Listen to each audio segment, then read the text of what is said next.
Okay, we are on the air. Greetings, everyone, wherever you are, whenever you are, and welcome to live coverage of Orioles baseball, where tonight the Orioles will begin a three-game series against the Toronto Blue Jays at Camden Yards. How you doing, everybody? Good to have you back, fellow bird watchers, already filing in to the Charm City chat. But let me extend a big hello and welcome to anyone who might be new to my channel. You're not alone. This channel is relatively new. I just started it up for the beginning of this 2024 season, and my goal is twofold. One, I want to do play-by-play and document every Oriole baseball game all season long, hopefully well into October, because I feel like this is a special season, and I want to document it.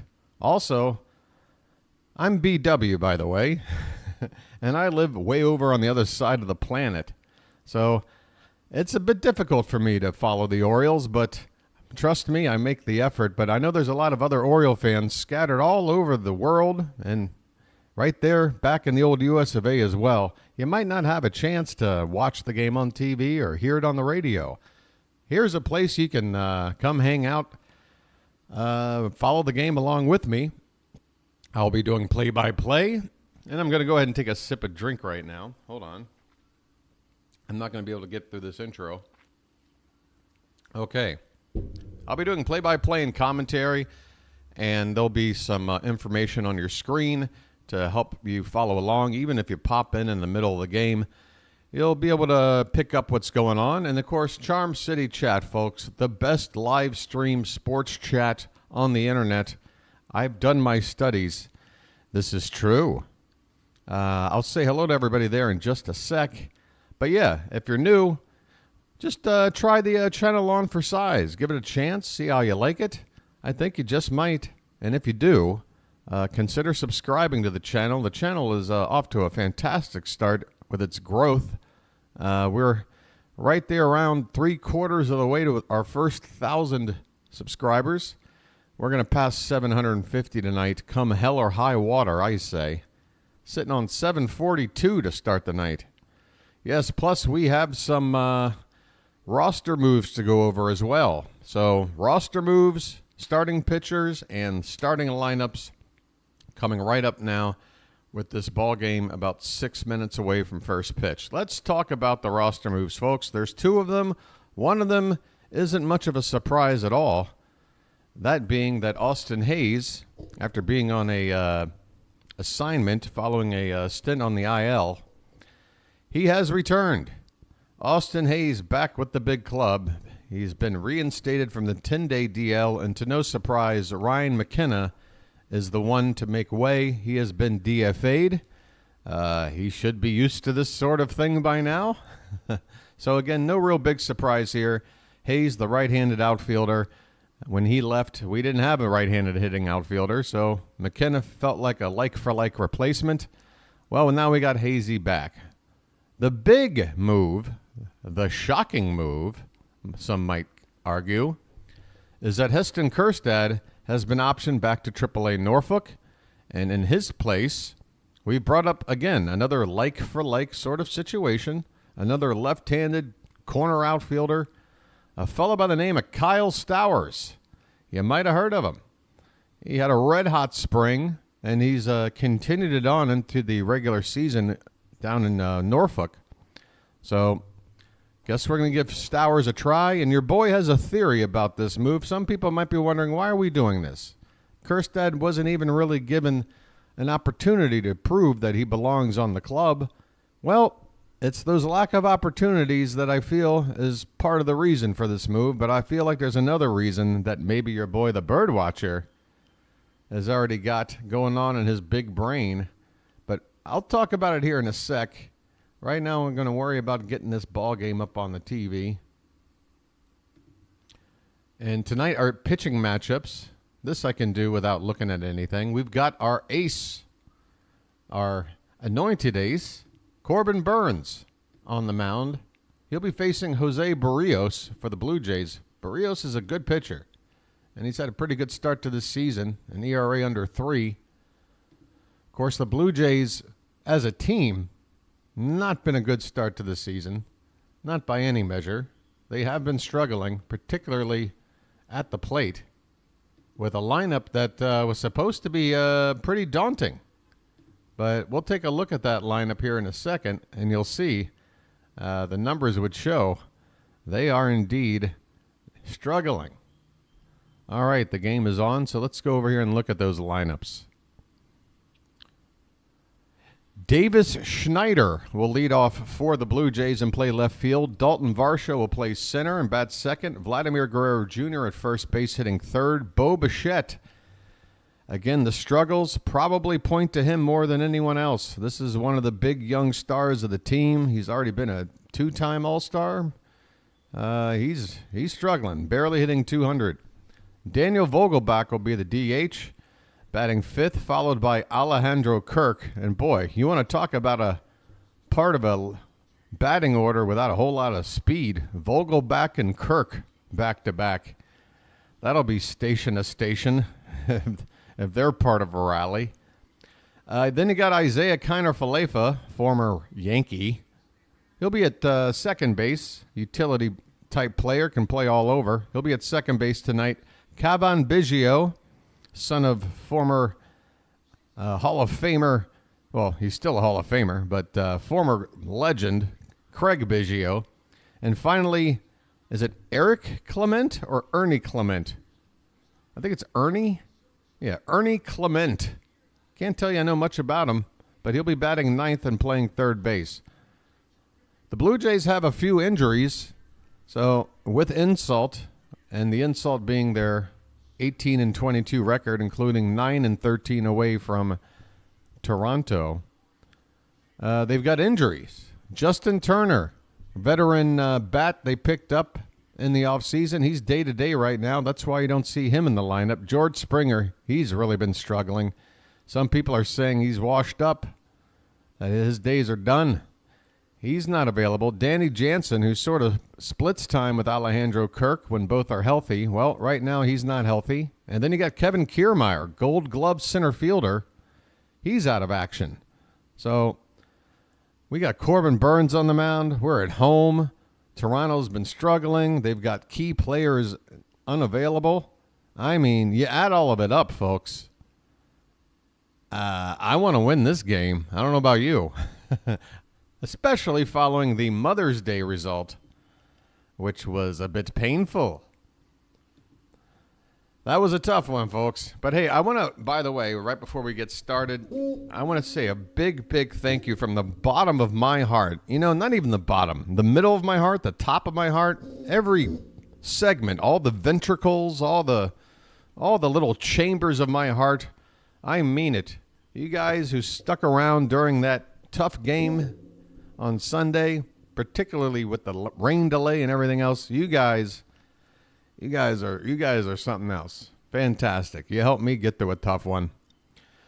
Right. One more thing I want to go over before I say hi to everybody, because I just want to get these things out of the way. Folks, if you are brand new to my channel, I might need to bring this up again down the road as new people start to show up. But if you are new and you are watching this game on your television along with me doing the play-by-play, the only way you're going to enjoy this experience is that you sync up the game with me. And the odds are you're going to be watching a game that's going to be a little bit ahead of me. So what you're going to want to do is grab the remote in your hand. As soon as the first out of this game is recorded, whether it be a strikeout, a play at first base for an out, or a pop-up caught, whatever the out might be, as soon as that out is made, take that remote and hit pause. Pause that game right there. Allow your boy, the BirdWatcher, to catch up, make that same out call. And as soon as I do, you unpause the game, and now you're synced up and ready to go for the rest of the night.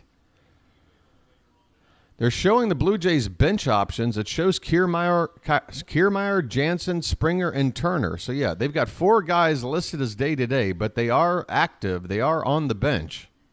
So I couldn't tell you who's truly available or who's not, but the Blue Jays are definitely working with a a thin roster, at least in terms of their position players. Corbin Burns.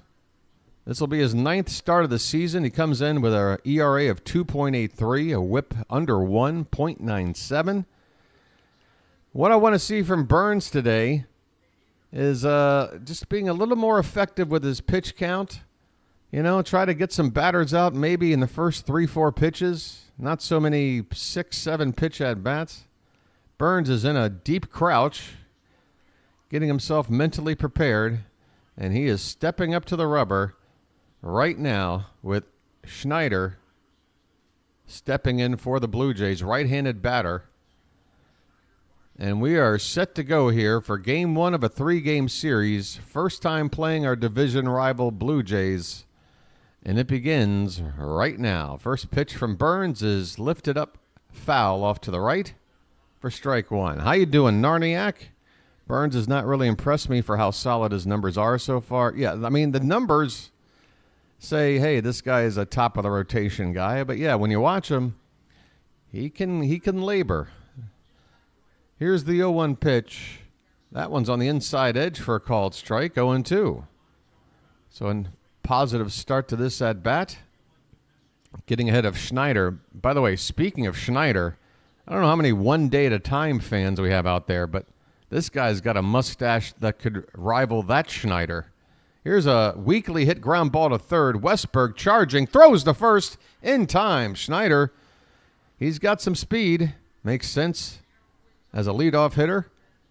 That play was close at first, but the sure-handed Westberg charging in. Nice transfer, throwing on the run.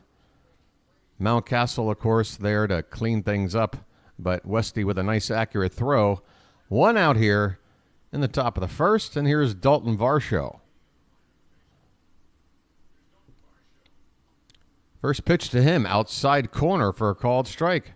I'm only, 4 pitches into Burns' outing right now, and so far I like what I see.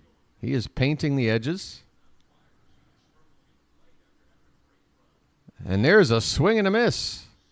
That one was out of the zone, but designed to get Varsho to chase, and chase he did. So Burns jumping ahead of another hitter. And right now, these are encouraging signs. I know it's way early, but sometimes it doesn't take long to get an impression of what to expect. 0-2 pitch is high for ball 1. Hey there, Chris Silver. Valerie Bertinelli. Close enough. I mean, we know who you mean. How you doing there, Ken? Get a fast out. And K's. Yes, that's what I'm talking about. Here's the 1-2. Low and away. 2-2. Hey there, Base. Let's get this series started with a W. I'm right there with you. It's always nice to get off that first win right off the gate. 2-2 pitch. This one's reached for. Hit on the ground softly to first. Mountcastle will just scoop it up, tag the bag. Easy as you like for out number 2. There you go. 7 pitches to get the first 2 outs. And no hard hit baseballs as of yet. Another thing, Burns, being the ace that he is, we need to hopefully see him limit base runners, because the biggest drawback for Burns that I've seen is his inability to hold runners on base. Here's a called strike right on the outside corner to Vladimir Guerrero Jr.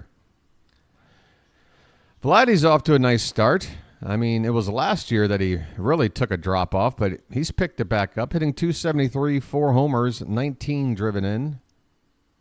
They're not gaudy numbers at this stage of the season, but they're certainly serviceable. He's not the reason why the Blue Jays are scuffling right now. This pitch is down and away. 1 ball and 1 strike to the son of one of the just craziest baseball players I've ever seen. Man, Vlad Sr., what a player he was. 1-1 pitch. Swung on and missed. And, of course, Guerrero Sr. had a little bit of time with us here in Baltimore late in his career. Burns ahead of Guerrero, 1-2.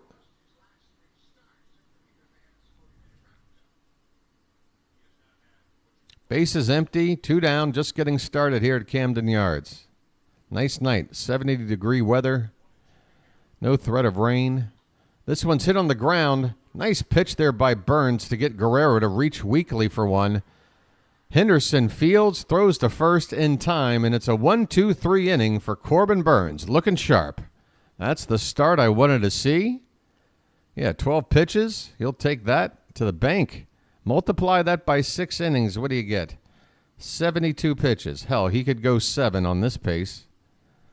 That would be 84 pitches. Not sure you can keep up a 12 pitch per inning pace, but yeah, look, that's a great start.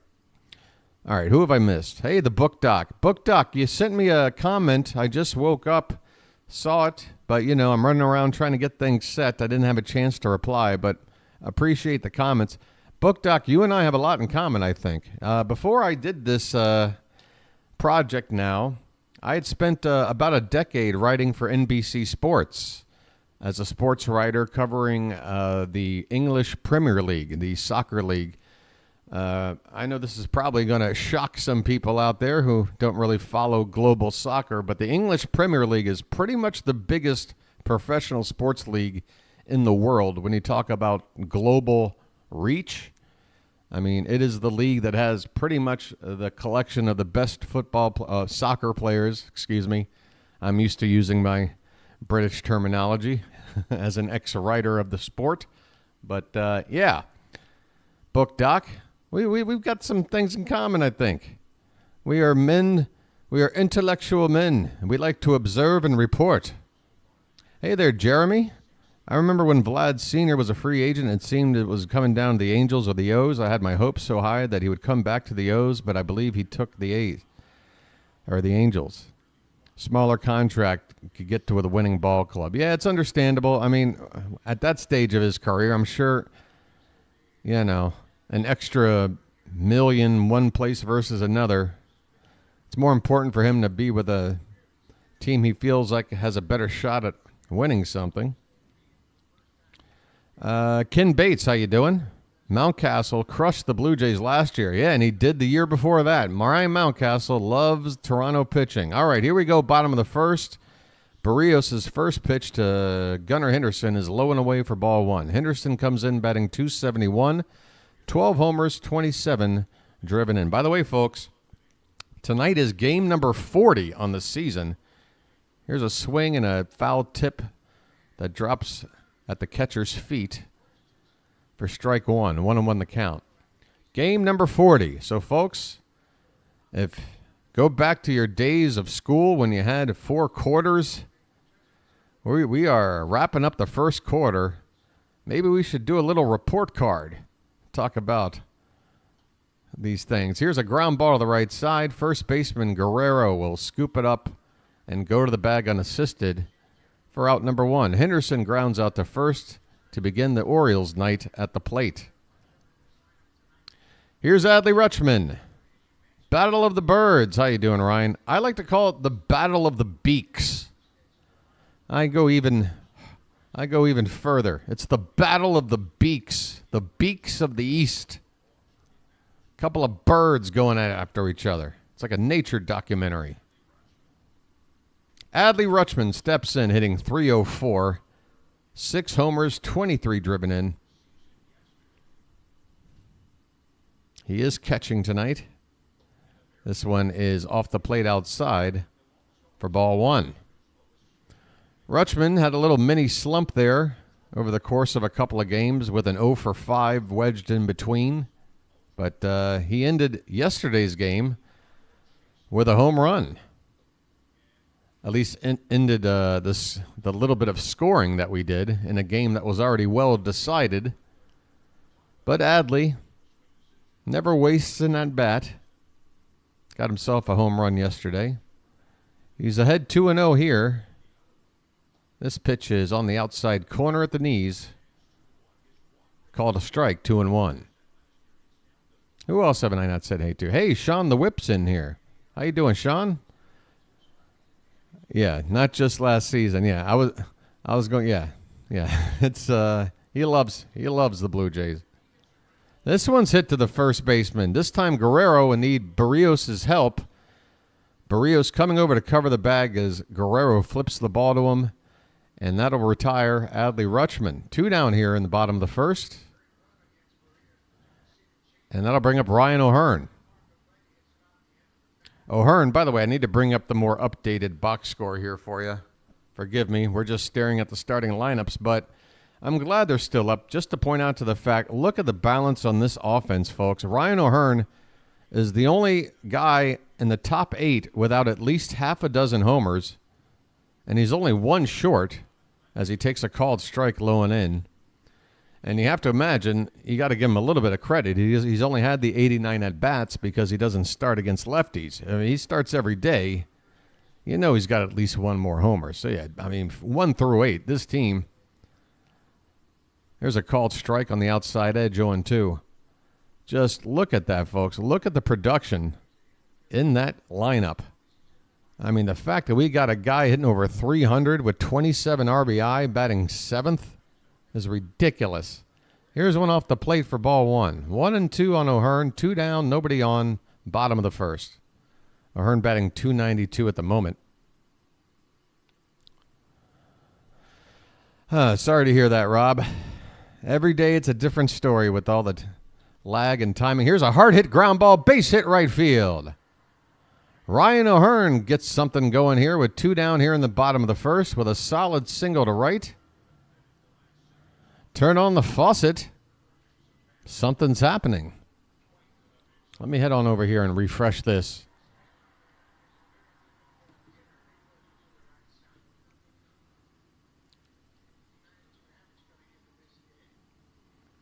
All right. This looks more in line with where we're at. Ryan Mountcastle, folks. Get those castles up in the chat. Castles in the sky.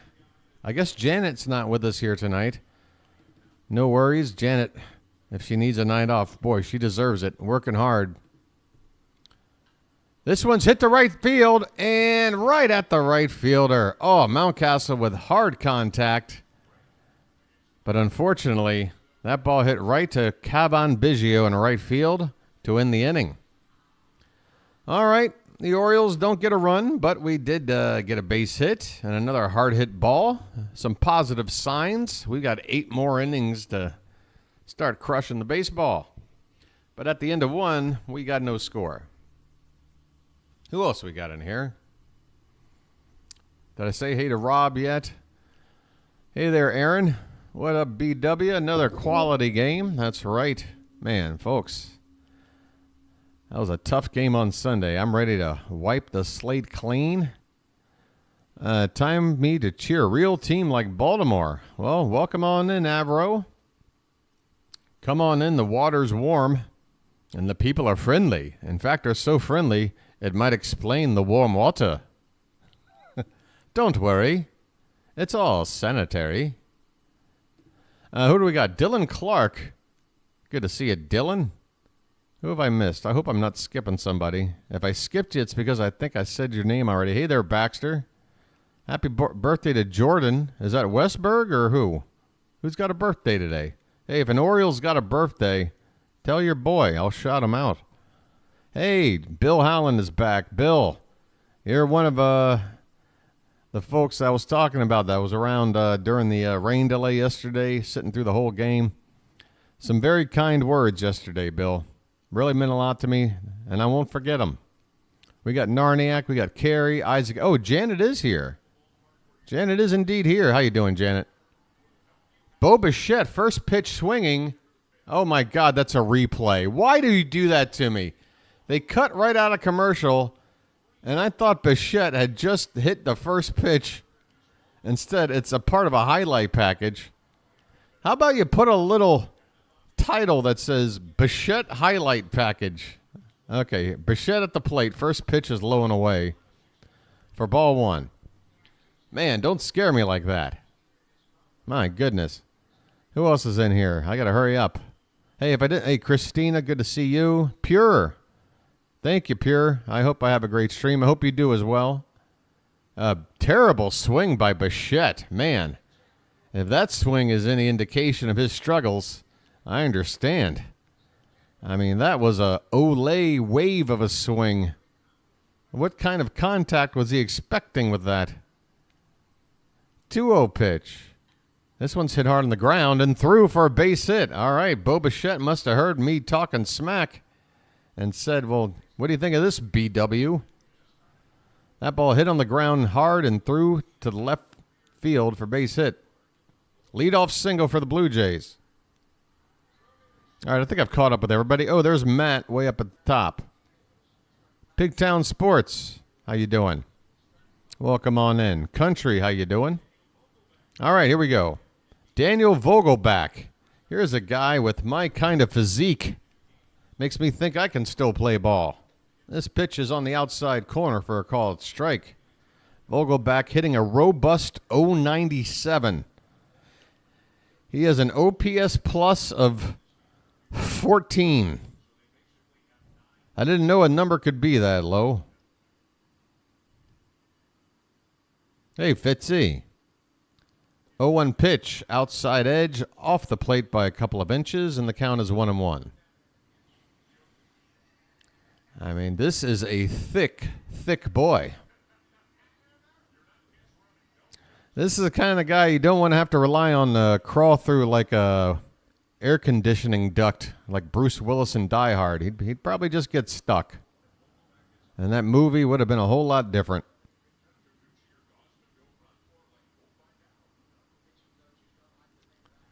All right, here comes the 1-1. Low and outside, 2-1. Hey, Pocket Watch, thanks so much for the super chat. My goodness, I mean, you want to talk about the friendliest of super chats.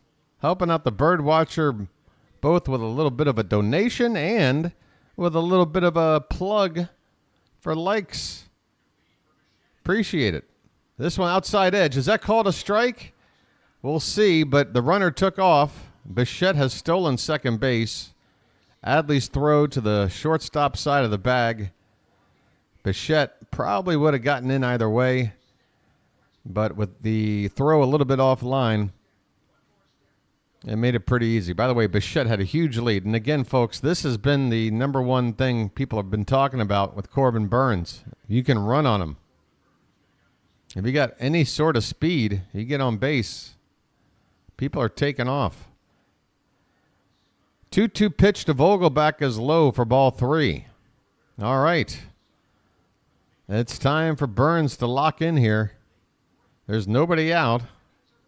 Runner in scoring position and now a full count on Vogelback, who asks for time. Hey there, Daniel. Happy Monday to you. Mondays are a whole lot better as soon as you're done with your work day, right? The payoff pitch is low for ball 4. Kirk didn't even offer at it.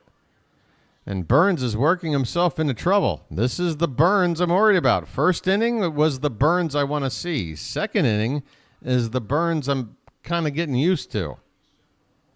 2 on, nobody out. And that'll bring up another chunky fella. I mean, tell you what, between Vogelback and Kirk, these guys would be a good tag team duo in the WWE. First pitch, bottom of the zone, called a strike. Kirk very unhappy with the call. Of course, Kirk is a catcher himself. Don't complain too much, Alejandro, or you won't be getting that call for your pitcher. I mean, it's low, folks. It's low. The 0-1 pitch. There's a called strike. That one had the zone. Nice little action on the movement of that pitch. Looks like it was going to go inside, then it tailed back over the inside corner. 0-2. Let's put him away, Corbin. This is what I'm talking about. Once you get to an 0-2, if you're an ace, stop messing around. Pitch. Popped up. This should be a nice, productive out for us as Mullins comes in, shallow center to make the catch. Runners cannot advance. All right, big first out there. A double play could get us out of the inning. One out for Isaiah Kiner-Falefa, or IKF, if you will. IKF batting .277, a couple of homers and 12 RBI. Hey there, Christina. How you doing tonight, hun?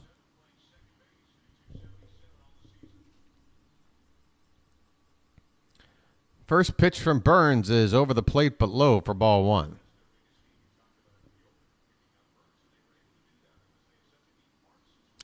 I've yet to see a nice panoramic shot of the ballpark to give you any sort of indication of the crowd tonight, but I can tell you the weather looks fantastic. 1-0 pitch. Hit on the ground. Shortstop. Henderson flipped to second for one. To first. Two. A double play. And Burns gets himself out of a jam. 2 out, 1 on. Let's turn 2. There you go. We go to the bottom of the second. No score here in Baltimore. Thank you, IKF. All right, how am I doing? I'm doing great, guys. I'm very happy to report. Actually, you can see the sun starting to come up over my shoulder here. So we're going to have some nice light here in the room for most of this ball game. Maybe I can turn off one of these fluorescent things here soon. By the way, I did order myself a ring light. It should be arriving in the mail today if I set it up where I think I will, which will be right behind the TV, sort of hovering over and shooting down directly this way. It's going to provide a much more professional lighting look here down here in the bottom right-hand corner of your screen. And I know everybody here in Charm City chat is just itching to see the BirdWatcher in pure, crisp, high-definition, professional lighting, the whole shebang, you know?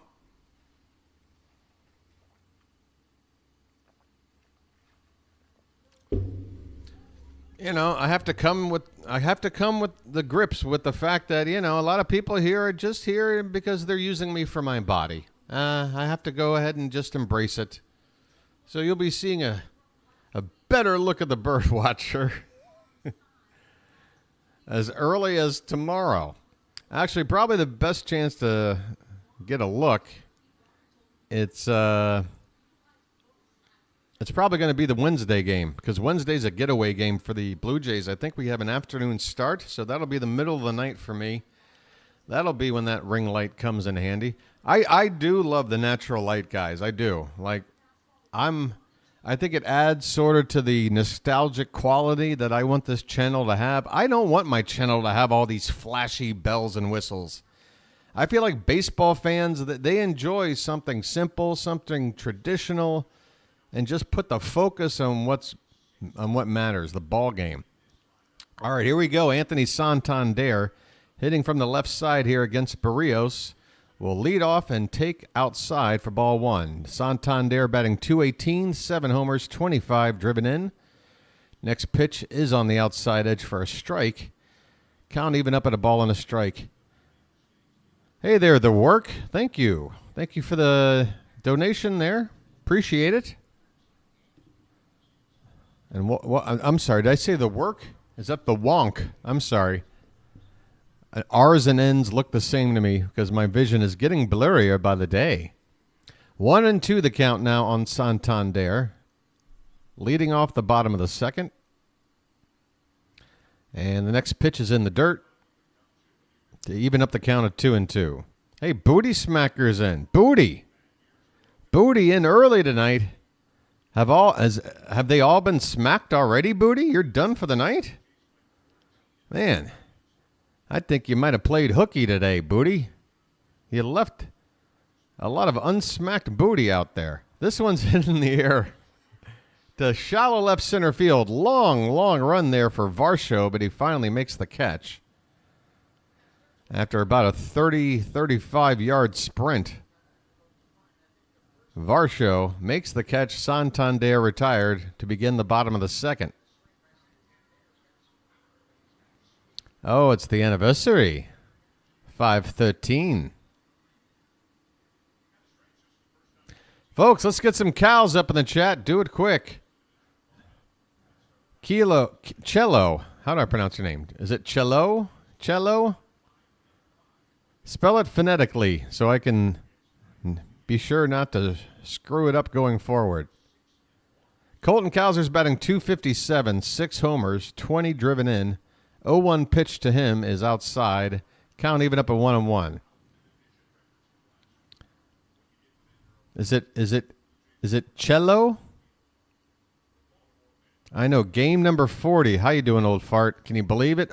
We're at the first quarter mark of the season as this series plays out. I guess tomorrow's game is officially the quarter mark, somewhere around the second inning of tomorrow's game. Because remember, it's not 160. It's 162. So we need to play 40 and a quarter games. This one's hit on the ground. Second base side. Cowser is going to be retired. 2 down here in the bottom of the second. That'll bring up my favorite Oriole. That's just how I'm going to introduce him going forward. Jordan Westburg, ladies and gentlemen. Jordan Westburg batting .302. Well, I guess I got the jump. Uh-oh. Looks like he's going to make a first pitch out. Unfortunately, scorecard here a little bit ahead of me. Scorecard spoiled. He comes in hitting .304, and after first pitch swinging right here with a fly ball to center field, routine play for Varsho, he flies out on one pitch, and now the average sits at .302. The Orioles go 1-2-3 here in the second. On to the third, no score. Narniak, I know it when the results aren't there, it can feel frustrating, but you can't argue with 39 games worth of results with our approach, our aggressive approach. I mean, if you jump on that first pitch and you're right, if you're like, I think he's going to throw this pitch in this location, and if the Orioles are right, then they're hitting that first pitch not only in play, but they're hitting it with authority. That's why our exit velo and our, percentage of batted balls that turn into hits and all that. Like all those sort of statistics that add up to a team that knows how to mash. Yeah, the strikeout numbers pile up. It's a different kind of approach. It may not be the kind of approach the traditional baseball fan enjoys. You know, you want to see a guy work the count a little bit more. Maybe make the pitcher sweat a little bit more from one at-bat to the next. But at the end of the day, the results.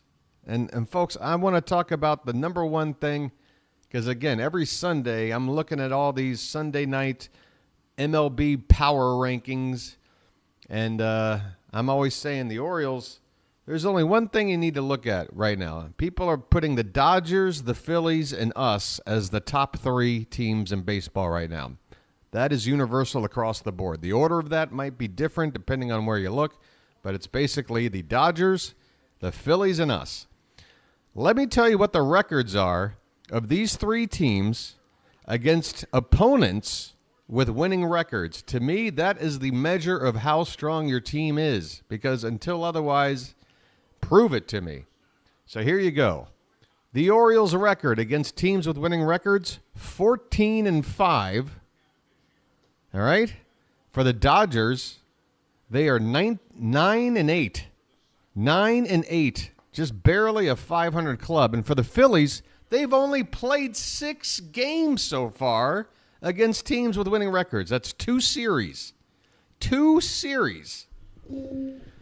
First pitch was a strike here to Corbin Biggio, and the next pitch is well located on the outside edge for called strike 2 by Corbin Burns.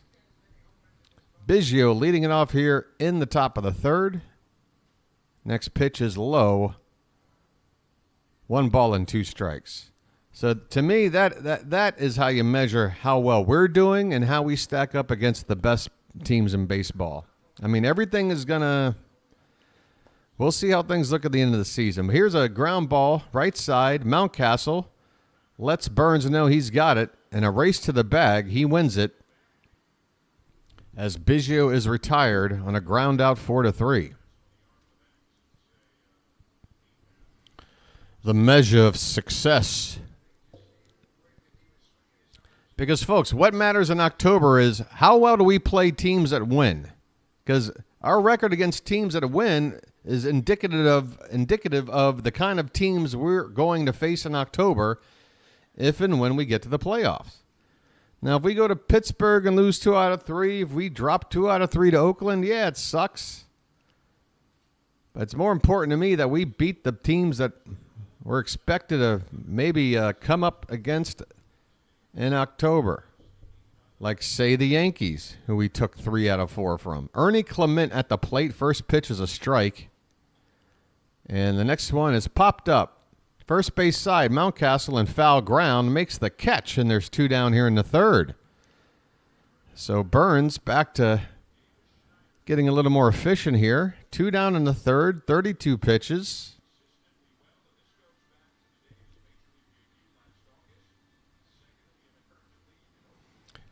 Are the Pirates not a playoff team anymore? The Pirates don't look like a playoff team. Unless Paul Skeens just goes bananas and it starts rubbing off on the rest of the team. After a decent little first 10 days or so, yeah, the Pirates have been struggling.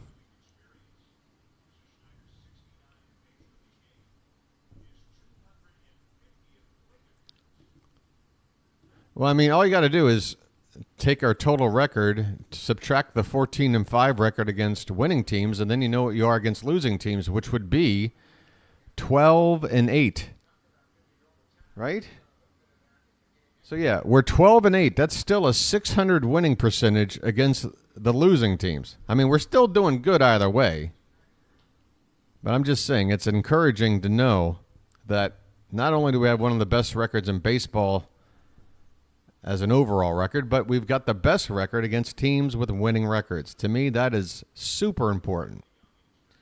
1-2 the count on Schneider. Up there with 2 down, nobody on. The leadoff man up for his second appearance, and this one is fouled away. Still 1-2 on Schneider. Boy, he's got quite the mustache. That's a flavor saver if I've ever saw one.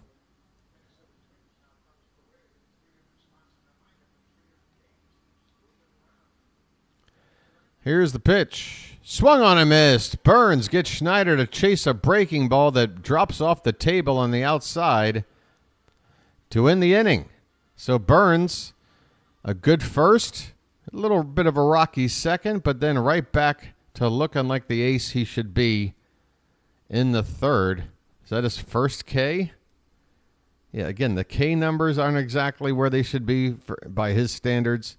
I mean, if you look at Burns' year-to-year stats with the strikeout, they do seem to trend downward little by little year after year. I mean, when he broke in with that first huge season, he was striking out like 12 guys per 9. But, yeah, it's kind of gone from 12 down to 11, down to 10. Now we're kind of floating around 1 per inning. Let's see how long that downward trend lasts, or if he can just sort of, if he settles in as a guy that strikes out 1 per inning, you know, a guy that maybe gets around 190 strikeouts in a season or something like that, I'll take it. He doesn't have to strike out over 200 guys. And, you know, the thing with pitchers, even more so than hitters, I think, is that, you know, you got to make adjustments as your career goes on. You know, it's very rare that you can just sort of have one approach and then just stick with it your whole career without having to make adjustments. Most of the time, think about all the pitchers that started off as flamethrowers, and then somewhere halfway through their career, they decided, all right, now I need to be more of a control pitcher. And guys like Mark Langston come to mind, and he broke in as a hard thrower. But the reason why he pitched nearly 20 years was he learned how to adjust to the fact that he wasn't throwing with the kind of velocity he used to. Yeah, this happens. Hopefully Burns is still, only 28, 29? Burns should have hopefully some more in the tank. But, yeah, you know, the strikeouts might not be as high as they were with Milwaukee. All right, Mullins, first pitch swinging. Man, I was so excited for him because that pitch was hit right back up the middle, nearly bouncing over the second base bag, but unfortunately, Bo Bichette positioned right there to get that ball and cut down Cedric Mullins for the first out here in the bottom of the third. Mullins down to a 190 batting average.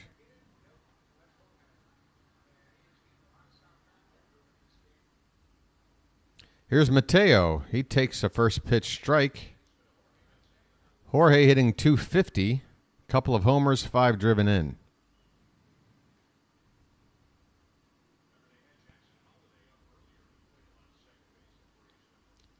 Pitch is hit on the ground. Third base. Clement to first in time.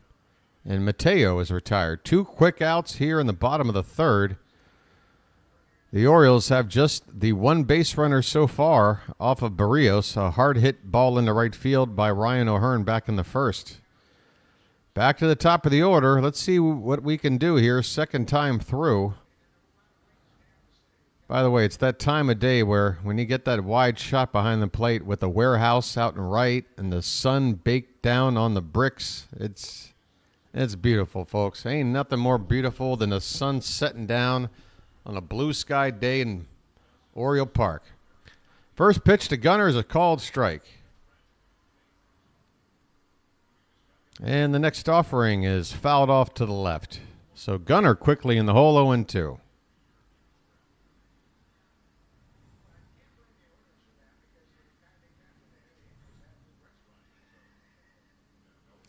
I tell you what, that series with the Nats might have been 2 games, but it felt like 3 games. Man, catcher posting up inside, and wow, Berrios paints the inside edge with a called strike 3. I don't know if Gunnar picked up on the back of his eye there in his peripheral vision that Kirk was setting up so far in. But it's like he almost gave up on that pitch considering it was 0-2. Like maybe he wants me to chase with an inside pitch. He laid off instead. Oof.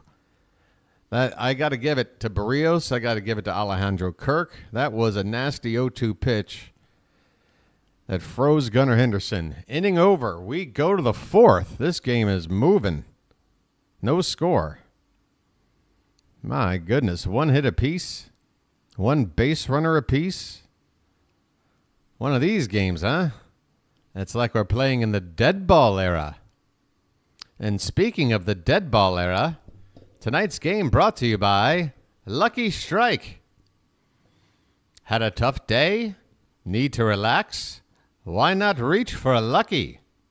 They're toasted. They'll calm you down. 9 out of 10 doctors prefer Lucky Strike. What do we got? I guess maybe talk about the out-of-town scores here. We are through 3 innings. Detroit takes an early 3-0 lead on the Marlins. That's in the top of the third. No score between the Phillies and the Mets getting started. Same situation with the Rays and Red Sox. Everything else is later. We were the first game to get started tonight. Coming up later, we got the Cubs and the Braves, Pirates and Brewers, Guardians and Rangers, A's and Astros, Cardinals and Angels, Reds versus the Diamondbacks, Rockies and Padres. Kansas City will be out west to play the Mariners. The Dodgers will be in San Francisco. And washed out already, Nationals, White Sox. There you go, all caught up on this Monday evening, May 13th. Again, just about hitting that quarter mark of the season. Dalton Varsho at the plate. He squares around the bunt, brings the bat back, but a breaking ball's in there for a called strike. Varsho grounded out back in the first.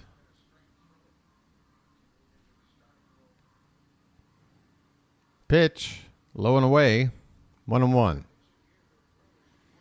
I have a small and a barely medium dog, and we were snuggling earlier. So I was warm then. Started raining again, and the wind is blowing, so I got cold. Hubby loves the cold, so he's in heaven. That's a lot going on over there, Card. Are you keeping warm, Card? Do you need a space heater or something? Your boy can hook you up. I'll put in an order on Amazon right now. 2-1 the count. Swing and a miss. Boy, you can hear that ball pop the mitt of Adley Rutschman, 95-mile-an-hour fastball. Yeah, the weather's been fluctuating pretty crazy, at least on the East Coast, right? These past couple of weeks. This one's hit on the ground. Mateo to his left will throw to Burns covering the bag. That could have been a little bit weird because Mountcastle was also in on the play. So the only person to cover the bag on that ball to Mateo was Burns, and Burns wisely got over there, cover the bag on a bang-bang play. 1 out.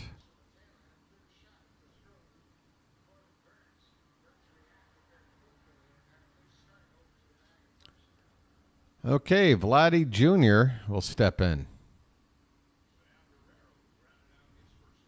He grounded out in the first. Takes a strike right in there, just above the very middle of the zone.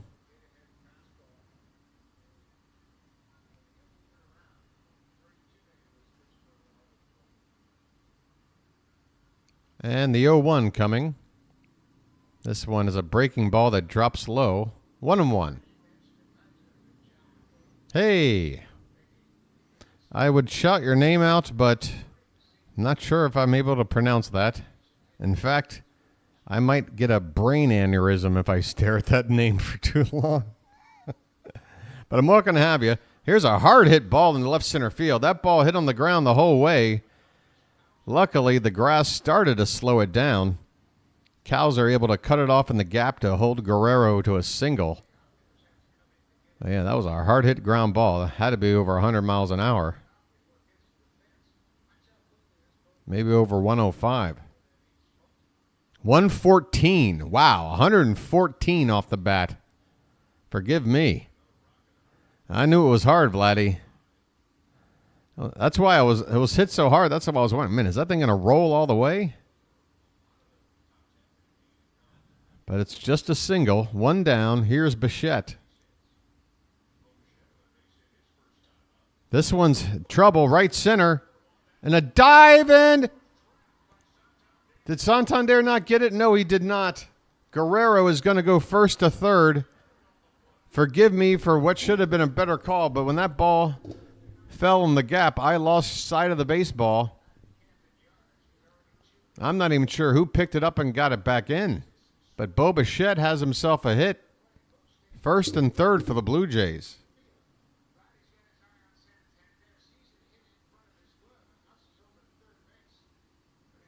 They're showing me Vlad go first to third instead of showing me the ball handled out in the outfield. Why? Because I'm watching the Blue Jays broadcast, and that's their priority, and I can understand it. First and third for Vogelbach with 1 down, and here's a swing and a foul ball straight back off the screen behind the plate. All right. This is a huge at-bat. I mean, this guy's hitting under 100, and he already walked him today. He's slow as molasses. A ground ball can get us 2 and get us out of the inning. And if we can't get that, I want to strike out. We already got an 0-1 count.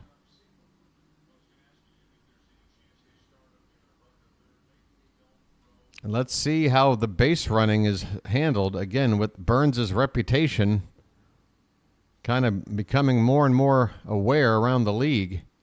This one's hit on the ground. Could be 2. Westberg will only be able to go to first. And Vogelbach, trying to run out of the baseline to avoid the tag for some reason, is tagged out by Mountcastle at first. So, it is a good result for us. Westberg holds the runner at third because the ball was hit right there next to him. Guerrero had to go right back to the bag. The runner at first will move up to second, but there are 2 down now. And we can still get out of this jam with Alejandro Kirk, the next batter. First pitch to him is lifted foul off to the right. 0-1 the count.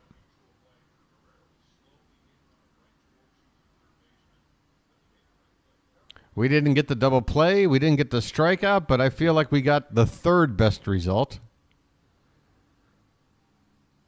The 0-1 to Kirk. Swung on and fouled back, 0-2. Okay, one strike away. And again, this is the sort of situation where if you are a bona fide ace, you take this situation and you lock in. You got 2 strikes on the batter, 2 out. And the crowd is starting to make noise. They feel it too. Here comes the 0-2 pitch. Check swing on a pitch in the dirt. No appeal. 1 ball and 2 strikes.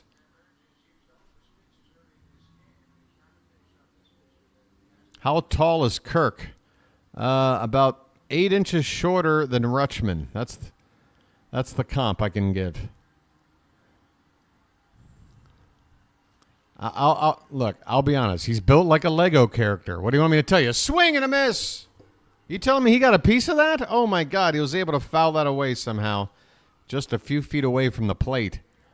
I mean, that pitch was so far outside, I just assumed no way he made contact. Not to mention low. How did that bat touch that ball? And they're saying it's not a reviewable play, as if to say there is some question as to whether he ever did make contact. Brandon Hyde came out of the dugout for a second. Hey, D and Karen. Thank you. Thank you both. All right, big situation. 2 strikes, 2 down. The pitch. Reached for outside and lifted foul off to the right by Kirk to stay alive. Kirk's listed at 5'8", so probably 5'7". You know how the shorter guys love to give themselves that extra inch. It's just how it goes. Probably 5'7" and change. The 1-2 pitch. Swing! Check swing foul. Man, oh man, oh man. This Kirk guy, he's scrappy. He's a scrappy fella up there at the plate. That pitch had a lot of movement on it. He did well to stay alive. 1 ball, 2 strikes. Runners at second and third, 2 down. Pitch count for Burns is still okay, 54. Trying to get through 4. Pitch. Upstairs, 2-2.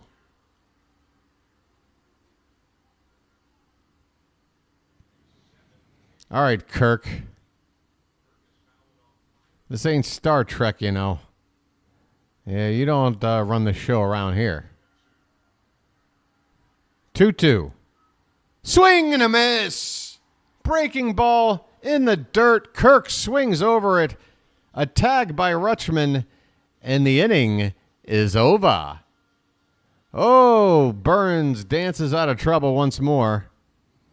Again, folks, it's not the easiest watch. I mean, if this is what an ace is, why am I having ulcers every time?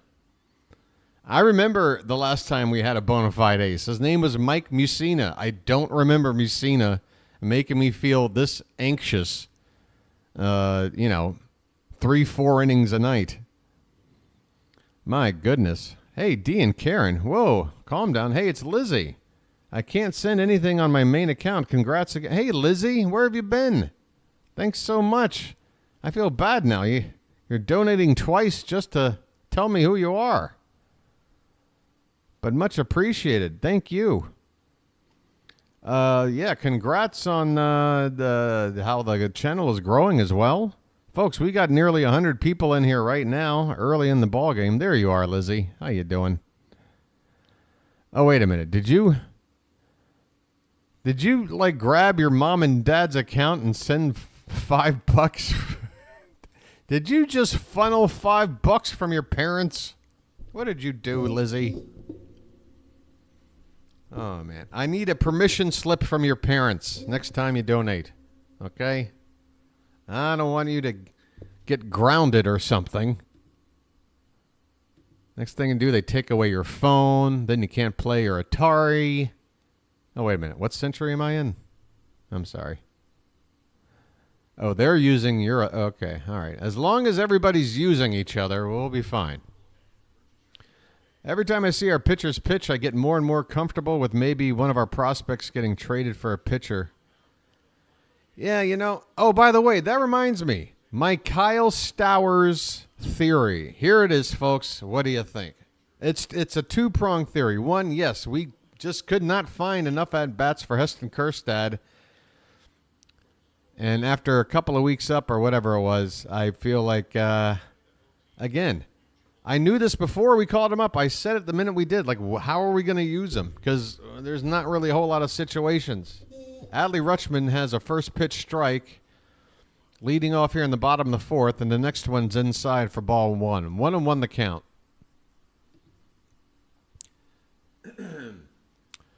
So after trying and failing, I guess, to figure out ways to get Kjerstad some at-bats and maybe get him a little bit of rhythm, I think the Orioles decided this, all right? It's not just that Kjerstad wasn't doing well enough or even necessarily that he wasn't getting enough at-bats. I feel like the Orioles are in, let's showcase Kyle Stowers in the bigs because we're looking at moving Stowers as part of a trade package. Because we do want another arm out there in the pen. Here's one low and in, 2-2 on Rutschman. That is your boys' humble theory. We're bringing up Stowers. It's a like-for-like move. It's not like we're replacing Kjerstad with an upgrade. It's pretty much a like-for-like. But I think Stowers is on the block. Rutschman is admiring a deep drive to right field. Forget the flag court and hello, Utah! Bye-bye, birdie! Adley Cadabra! Rutschman waves his wand to produce another little touch of Orioles magic. Baltimore's on the board, 1-0. That's right. That's the Adley call you've been waiting for. Adley Cadabra, Orioles magic. 1-0 Baltimore. Take a drink from the hose, Adley kid. You deserve it. Here's Ryan O'Hearn. He lifts one. Deep left center. Going back. Looking up. And caught over the fence by Varsho. Oh, my goodness. Varsho robs O'Hearn of a home run. Leaping over the wall and bringing one back. My goodness. One pitch after the homer, O'Hearn nearly doubled it up with one of his own.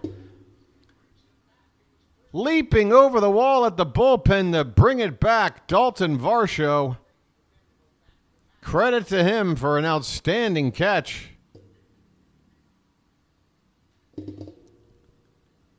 All right. What an exciting start to the bottom of the fourth. Man, this is what baseball's all about, isn't it? The great American pastime. You sit back, you relax. You have a nice even keel. You're discussing the little things going on around the ballgame. And the next thing you know, explosions. How is that a strike, ump?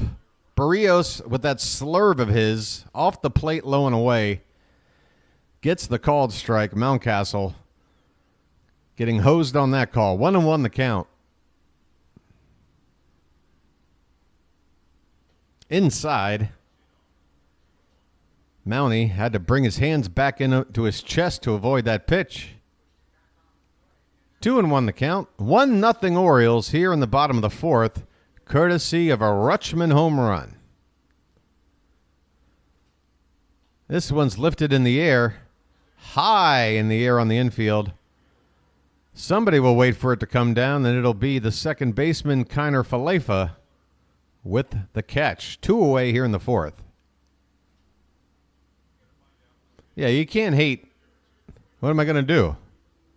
Say, how dare you, Dalton Varsho, for running on a dead sprint all the way to a wall, leaping and robbing a home run? No, of course. It was a fantastic catch by Varsho. Now, would I sit here and praise his efforts if it were like a playoff game? No. I'm going to sit here and probably just start crying. But, yeah, credit where it's due. 2 down here for Anthony Santander. Here's a foul ball. Off to the left. 0-1 on Tony, who's 0 for 1 so far tonight. 1 run on 2 hits for the Orioles. No runs on 3 for the Blue Jays here in the bottom of the 4th. First of a 3-game series. Do you think they should let catchers challenge a call by the ump like in AAA? You mean balls and strikes? Like the system they have down there now? Eventually, Rob, I'm willing, I'm on the fence. I'm on the fence about it.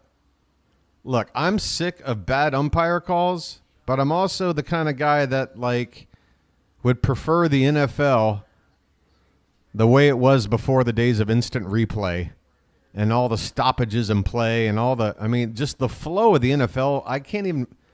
NFL's hard for me to watch anymore with the flow.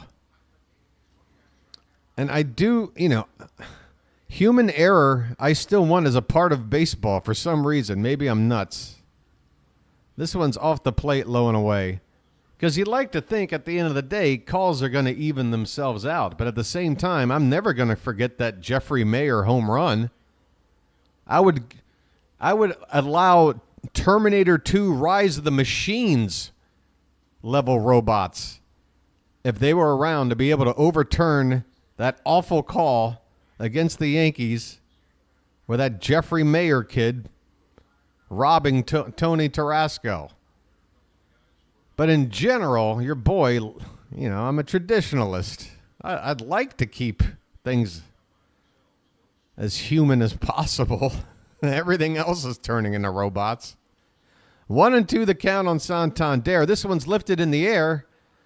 Tony's expression would say it's going to be a can of corn, and it is. Varsho doesn't have to move much to make that catch. The inning is over, but the Orioles get the first run of the ball game.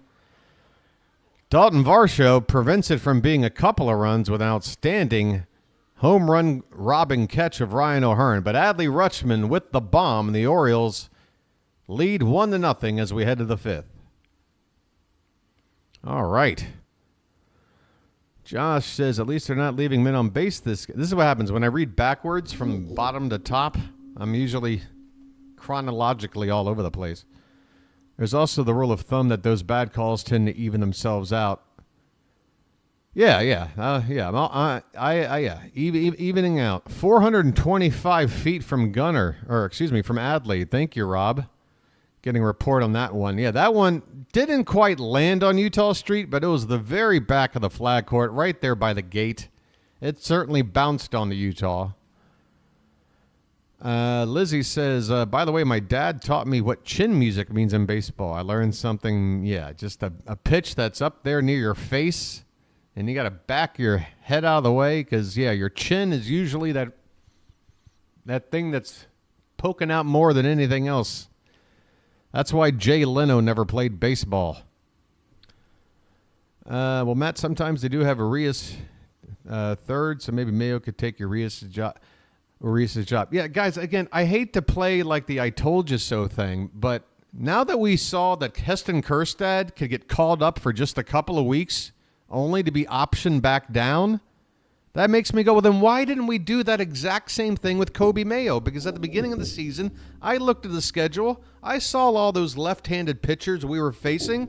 I saw the balance of our lineup, and I said to myself, this guy has at-bats to give us for a lot of games. And, I feel like if there's one mistake the Orioles have made is sort of the move to go to Kjerstad when they did. Instead of bringing up a guy like Mayo. Because the deal was when Kjerstad came up, it was basically to replace Holiday. Although there was a secondary move for McKenna to replace Hayes around the same time because of the injury. Connor Falefa at the plate. First pitch was a strike, and the next one is low and away for ball one.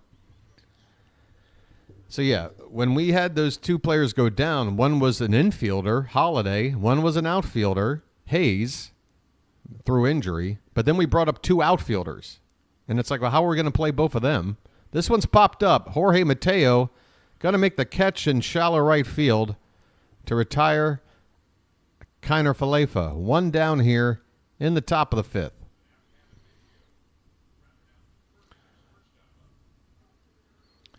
If I had done what Jeffrey Mayer did when I was that age, I would have gotten the ass beating of my life, and the Yankees rewarded him. I would have never been brought back to be rewarded. Yeah, I mean, that Jeffrey Mayer kid was so beloved by the Yankees fan base that he was pretty much gifted an opportunity to try to become a professional ball player himself. I think he might have made A-ball somewhere, like as a favor. Yeah, Mayo's going to... Yeah, you can't stop Mayo. Here's a ground ball foul, right side, by Caban Biggio. 0 for 1 tonight. He grounded out in his first at-bat, hitting just .202 with 1 homer, 6 driven in.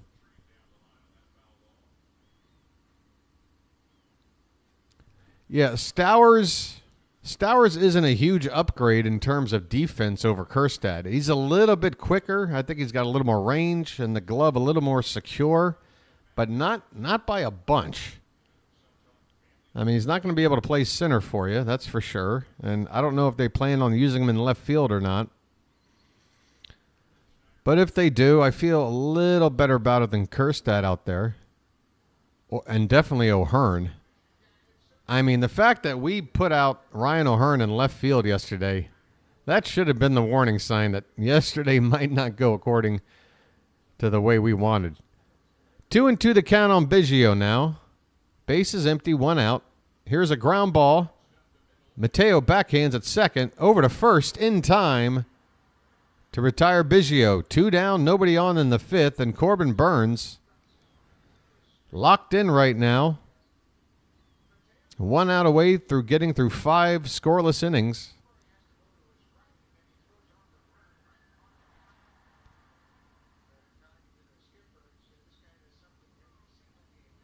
Lizzie's just worried about the handsome hunks of baseball.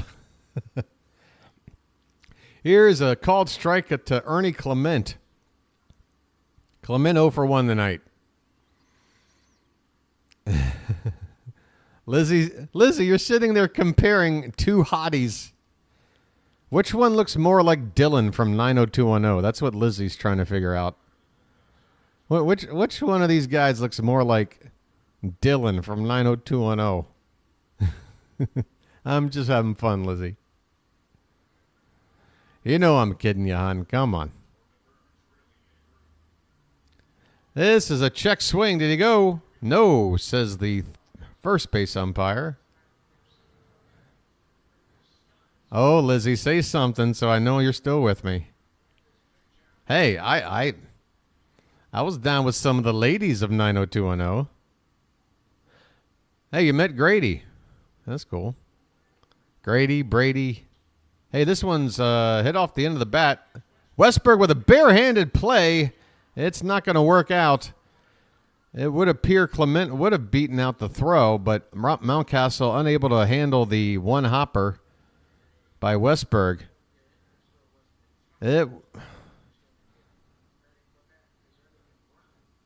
Westberg. Yeah, I don't think that would have been safe. It's all good? Okay, Lizzie. Okay. I get more and more comfortable with you guys, so if I do a little bit of teasing now and then, I don't want anybody to think I'm picking on them. If I tease you, it means I'm getting more comfortable and enjoying you, having you around. I don't tease people that I don't know, and you know what I mean? All right. Fantastic. How you doing there, Montracy? DeShields, any relation to Delino? Here's Schneider up for his third appearance tonight. 0 for 2 so far. He lifts this one into the air, right center. Santander coming in toward the gap to make the catch. And the inning is over. This ball game is half over. And it ain't even 6:45 in the morning over here. Your boy is ready for a lucky. This ball game's half over, and I haven't had a lucky yet. But before I do that, I should probably pop in the old Discord link. Folks, again, this is the place to be if you enjoy Orioles baseball. in game. But if you want a place to go when the game's not on and chat it up, it's growing larger every day. It's our Discord. There's really nothing required on your part. You just go to that link, set up like a profile name for yourself, join in on the conversation. I want to thank Rob, who does a great job of adding some news info. First thing I do when I wake up at 2, 3, 4 in the morning, whatever it might be, is I open up that Discord and I see some updates from Rob. First, that's how I found out about these transactions. Before I went to Twitter, Rob let me know in the Discord. So hang on over there, folks. You might like it. And go over there and have fun, too. You got jokes? You got jokes? Bring them on over there. Let's take a look at the like count. Yeah, let's go ahead and let's go ahead and go for 50, folks. We are just a few away from 50. After that, I won't pressure you too much. Just under 100 people here right now. I'm sure that'll pick up as we get deeper into the ball game. But yeah, the numbers, folks. The numbers.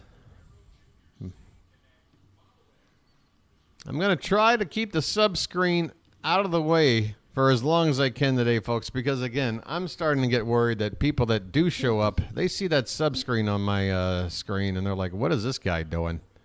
Is he here to call a ball game or just sitting here for subs? Those that have been with me, they know what my number one priority is. Cowser's at the plate. Let's get some more cows in the chat. He's 0 for 1 tonight with a ground out. Leading it off here in the bottom of the fifth. First pitch is a ball. Here comes the next one. Lifted in the air, left field. This should be easy. Schneider parked under it, and he makes the catch. Man, what a mustache on that guy. I mean, he looks like he should be an extra in the movie Tombstone. He should have one of those old school pocket watches on his uniform. I'll be your Huckleberry, Schneider. All right. 1 out. Nobody on for Jordan Westburg. First pitch to him is on the outside edge. Well framed there by Kirk. That might have been a couple inches off, but Kirk with a nice frame job there. 0-1 on Westburg.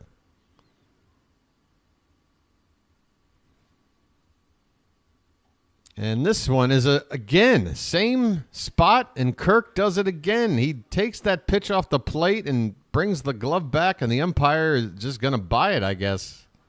He's convinced. There's a shot of Brandon Hyde, and I know why they're looking at him, because he just watched 2 pitches off the plate, called a strike. Westburg fouls this one away. And the count now 1-2.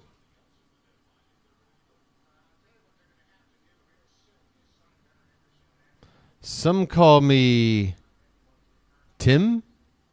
Low and away. This time easy for Westburg to lay off that one.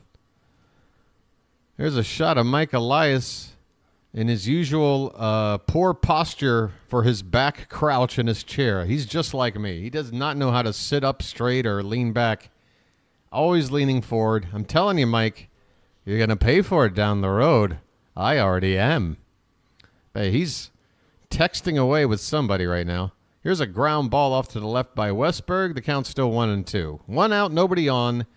Bottom of the fifth, the Orioles up 1-0 here in the first game of 3 against the Blue Jays.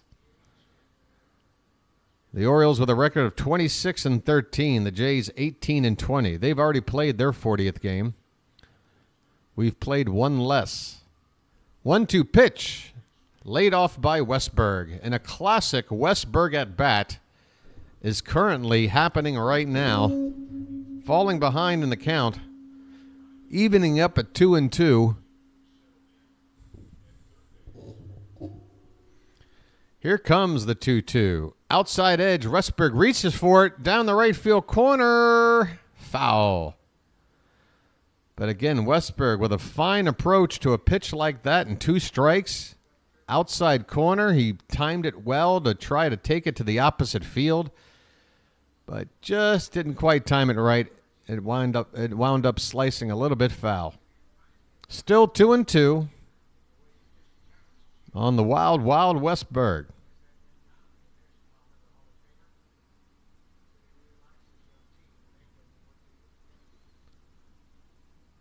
The next pitch, in the dirt, and the count is full. How about this Jordan Westberg, folks?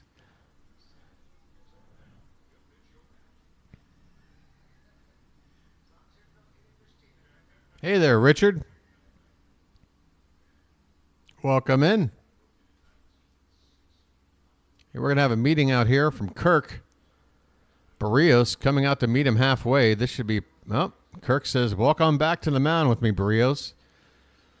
As soon as Kirk made his way out, Berrios wanted to meet him halfway, almost as if to say, look, I want to say about 2 words and go on back. And now they're going to actually chat it out for a sec.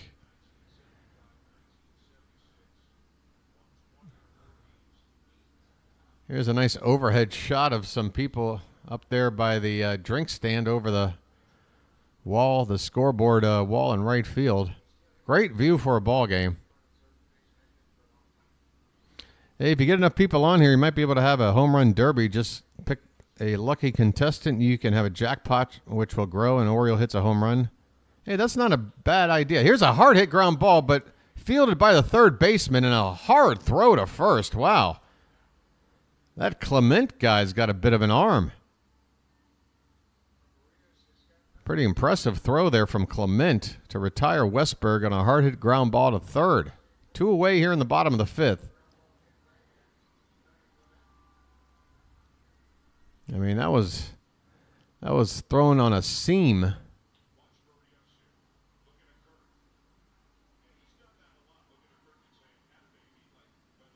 All right, Cedric Mullins is up next. First pitch is a called strike. Mullins, we got to get you awake, my friend. We're down to 190. Let's go, buddy. Next pitch is low. 1 ball and 1 strike on Mullins.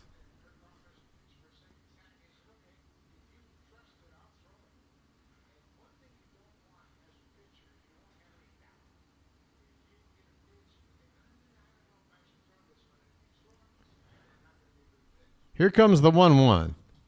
Swing and a foul, a tapper right behind the plate. The umpire is close enough to just pick that baseball up and get it out of the way. 1 ball, 2 strikes, 2 down. Base is empty, bottom of the 5th. And I am getting ready for a lucky here because this game's moving fast.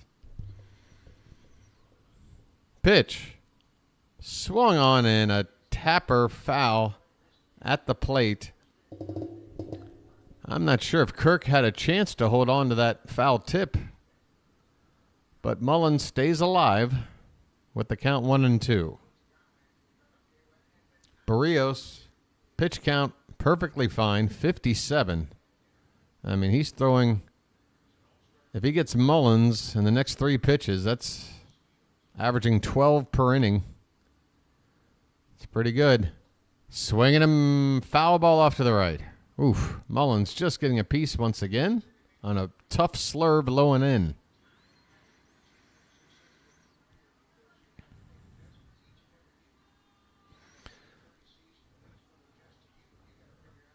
You see, the thing is, with the home run inning, I would have to do something at the start of the game. I can't just say, hey, let's make this the home run inning, because then we know who's due up, and obviously you're going to pick a player that you know is going to hit. I'd have to say, I'm going to pick the 4th inning. Who do you think is going to hit? I don't know. We'll figure it out. This one's lifted foul, back behind the plate. 2 balls and 2 strikes on Cedric Mullins, who, if nothing else, is at least having a extended at bat rather than making a weak out or striking out after just seeing a few pitches. Is nobody taking McKenna? Oh, wait, we can't anymore. This one's in the dirt, 3-2. So, again, Mullins, regardless of the outcome of this at bat, with 2 out and nobody on, It's just good to see him try to do anything to get on base. If he does, worst case scenario, the number 9 hitter, Mateo, comes up, and then you got the top of the order for the next inning. So Mullins trying his best here. 3-2. Check swing. Did that ball hit him? No, but it got away, and they're going to have to throw to first, and they do in time. My goodness. What a crazy play. A swing and a miss on a pitch that hit Mullins. The ball caromed far away down toward the third baseman. Mullins took off for first, and it was a race to field that baseball. Berrios gets off the throw. That throw was in the base path, and Guerrero able to stab it and get out of the way before any real collision there.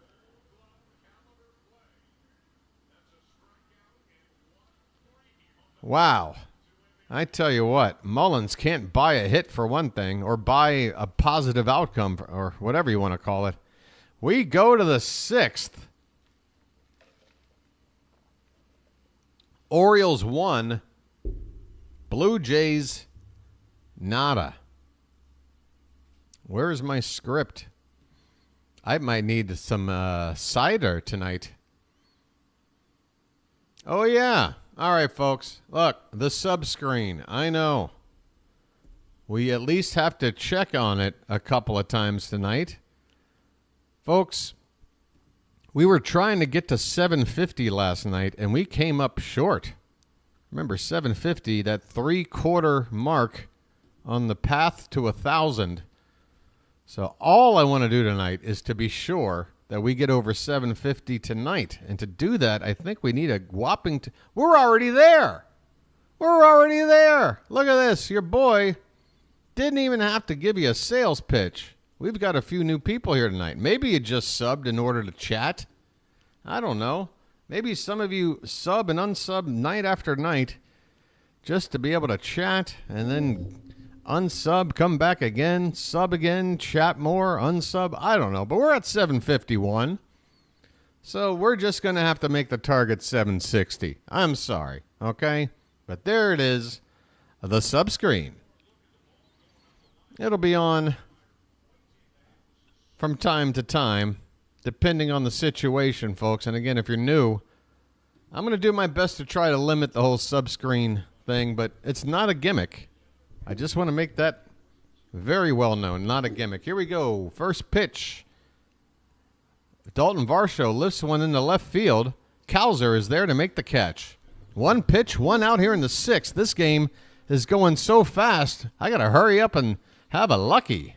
I'll still be right here, folks. Hang on out. One out here in the top of the 6th for Vlad Guerrero Jr.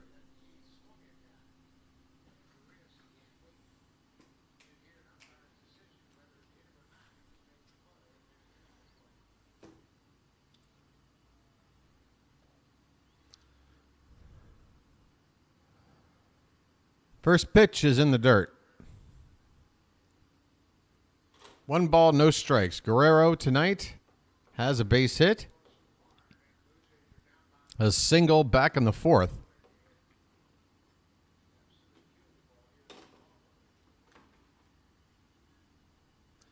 This one, a nice pitch there by Burns. Bottom of the zone on the inside corner. Guerrero didn't want to offer that, and now he's in the 1-2 count. Excuse me, 1-1 count. 1 for 2 is his average. The Toronto Sports Network little box scoreboard they got in the corner of their broadcast. Little confusing between the way they place the batter, you know, going 1 for 2, 1 for 3, and then the pitch count. So right now, Guerrero is 1 for 2. The pitch count is 2-1, but sometimes I look over. Those numbers can get mixed up for me. Adley Rutschman out to have a little chat with Burns.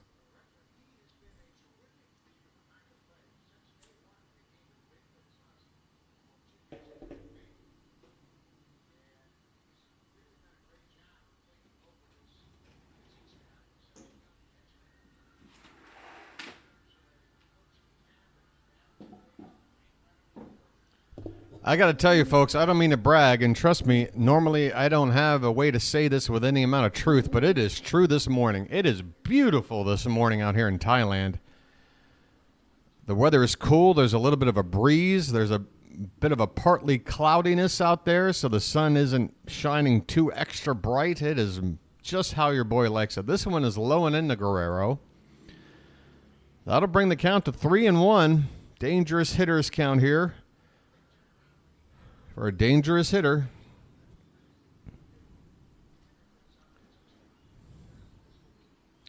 The 1-2, low and away, and Guerrero has been given the free pass.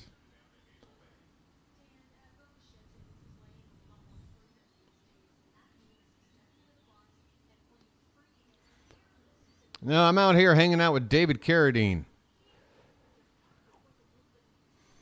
There is a joke maybe 4% of chat might get.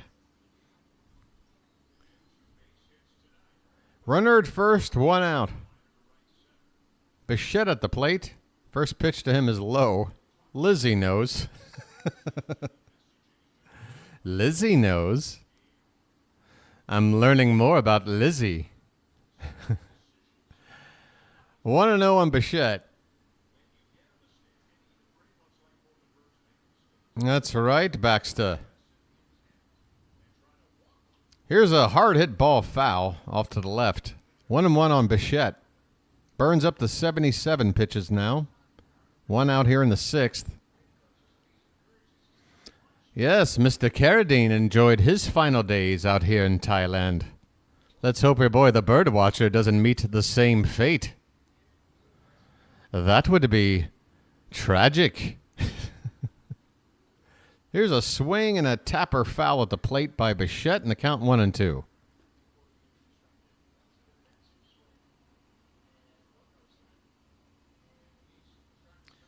You know what? The BirdWatcher not only has the best chat going in all of YouTube sports streaming, he's also got the most intelligent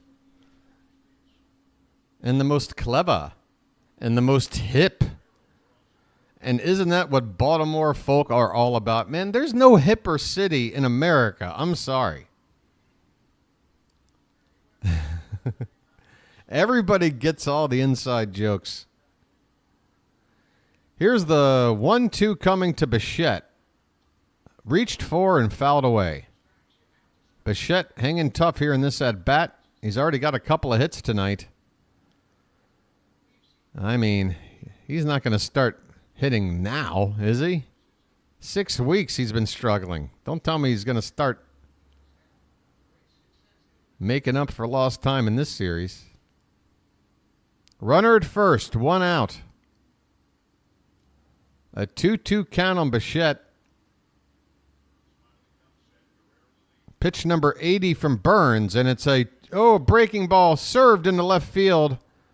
Bichette with his 3rd hit of the ball game. Guerrero has to stop at second base, thankfully. So that tying run still 2 bases away. There's only 1 out in the inning. Burns now 80 pitches, and he's got 1 more jam to get through tonight. And it's going on right now. Daniel Vogelbach will be the batter. And he'll be followed by Alejandro Kirk, unless we can get a double play ball here.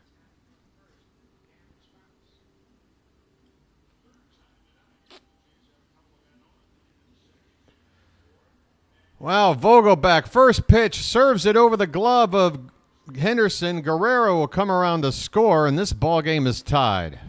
Daniel Vogelbach, coming in tonight batting under 100, has been walked and has now hit a game-tying RBI single here in the top of the 6th.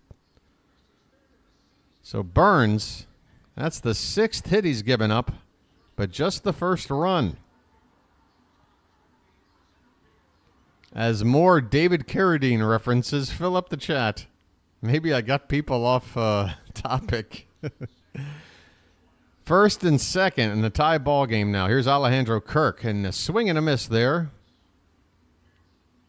On a pitch by Burns, looked like a changeup on the outside edge. Kirk is 0 for 2 tonight. Narniak, have I not been honest about Corbin Burns this whole time? You've been with me through most of these games. I've been completely honest about Burns. It's like, yeah, you look at his numbers, the stat line at the end of the game, and yeah, they look good. If it's not a number one starter, certainly a number two starter. But yeah, you watch him in game, and it's like, this does not look like an ace. This guy's laboring. This one's inside. 2-1 the count on Alejandro Kirk. But I'll say this as well. Another sign of, a veteran who's effective is being able to not be at his best, but still find the stuff to get him through the game. And this stuff might work. Here's a ground ball to short. Gunner to second for one, to first, two. A double play, just what the doctor ordered. Gunner with a fantastic pick and a quick release to get that double play started. Now, to be fair, Alejandro Kirk doesn't bust down the line very fast, but the way that ball was hit in the hole, we needed a nice, clean turn on that double play, and we got it. Inning over. The Blue Jays managed to tie the game up. We go to the bottom of the sixth, one apiece in Baltimore.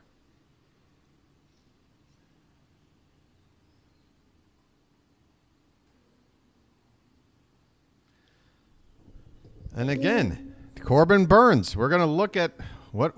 Let's look at. I mean, this is by definition a quality start. I don't know why Burns isn't shown having thrown 6 full now. He has. But hey, 6 innings of 1-run ball. Somehow, yes, 6 hits, 2 walks. That's what, about a bucket, 1.33 whip. That's a little higher than you'd want. A couple of base runners more than you'd want.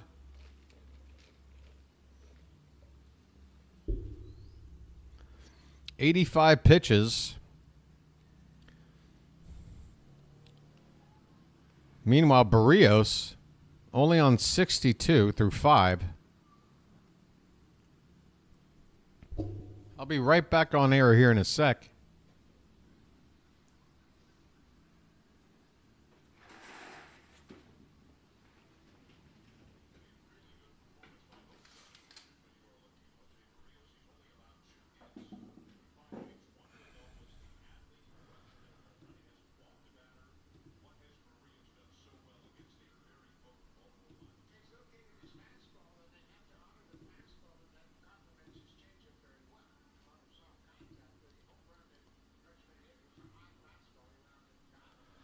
All right. Uh-oh, my cursor's acting a little funny right now. Okay. Are we back? Master Poe. Gentlemen. I never would have thought a Master Poe reference in the chat. Here's Jorge Mateo leading off the bottom of the 6th. Berrios back out there. First pitch is fouled at the plate, even though the ball goes right back to Berrios. That's a foul ball. And the count is 0-1. All right, folks. At this point, if we start a rally or anything like that, it will be a little bit of a sub-screen situation. And don't worry, the hat is also on standby. If we don't get a rally here in the 6th, it might be time for the hat. This pitch is low and away. 1 ball and 1 strike on Jorge Mateo.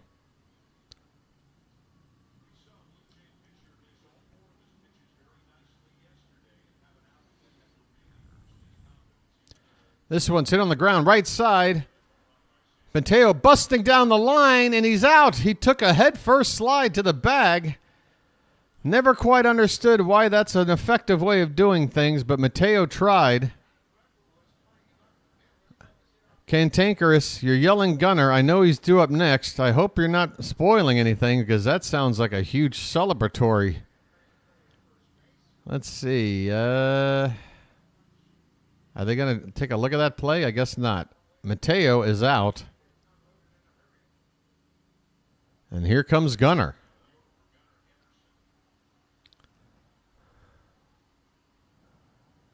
First pitch.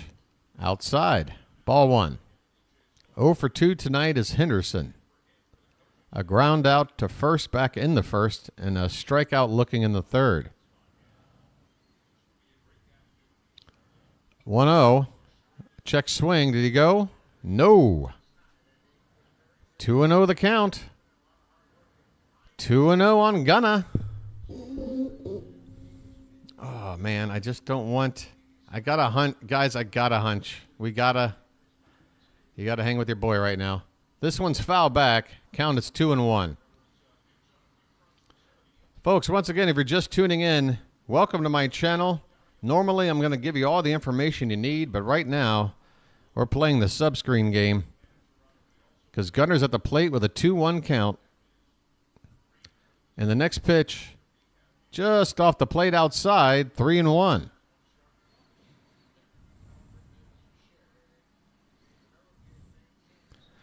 Hey, Rob, are you watching this on Masson or something else? Here comes that 3-1 pitch. Reached for on the ground. Unfortunate. Gunner reached for one on the outside and tried to pull it. All he can do is hit it on the ground, and a play at the bag with the pitcher covering will retire Gunnar Henderson. 2 down here in the bottom of the 6th. Oh, you got the Masson? Yeah, I'm watching the Blue Jays Sports Network here. Craig Kimbrell is getting loose.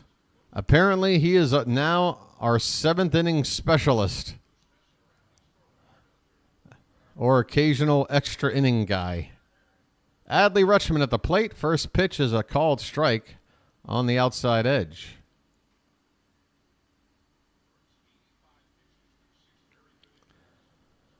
Rutschman with that home run, the only offense tonight for the Orioles. This pitch, bottom of the zone. Berrios does not get the call. Count even up at 1-1. Base is empty. 2 down here in the bottom of the 6th. 1-1 ball game. Pitch outside. Easy for Rutschman to lay that off of that pitch.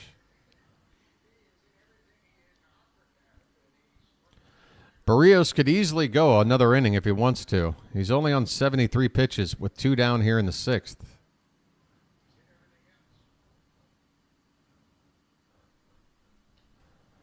This one's reached for. Deep right field. He's done it again. A flag court shot from Adley. Bye, birdie. Adley Cadabra a second time. He gave us a lead once. Or did he tie it? I don't know. He's giving us the lead now. It's a one-man show. Adley Rutschman with his second bomb of the night, and the Orioles have taken the lead 2-1. Take another drink from the hose, Adley. You've deserved it.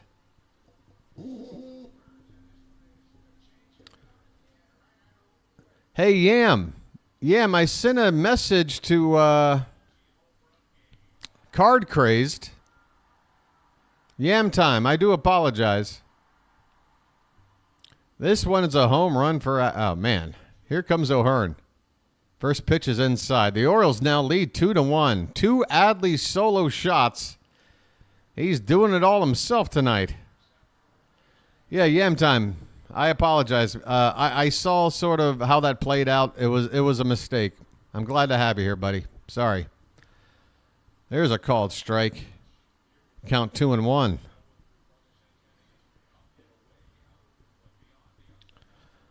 All right. By the way, folks, the subscreen, if you don't believe in it, I don't know what to tell you. There's a called strike on the inside edge to Ryan O'Hearn. 2-2 the count. O'Hearn asked for time after that. I don't think he was happy with the call.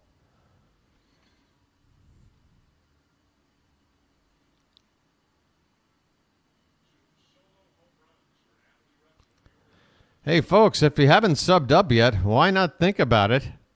Because, you know, it works. The 2-2.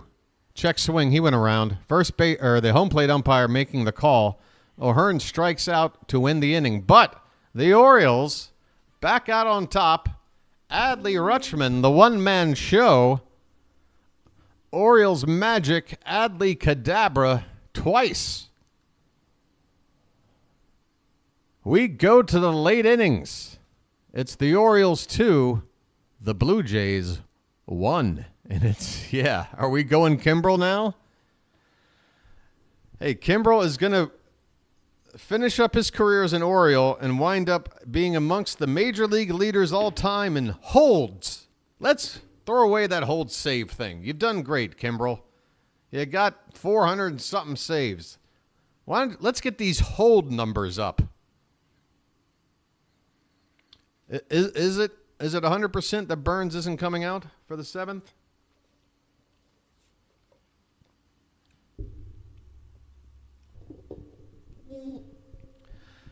Oh boy, more betting theories. I know. Everybody's betting. Everybody's affecting the outcome of the game because what are we doing, folks?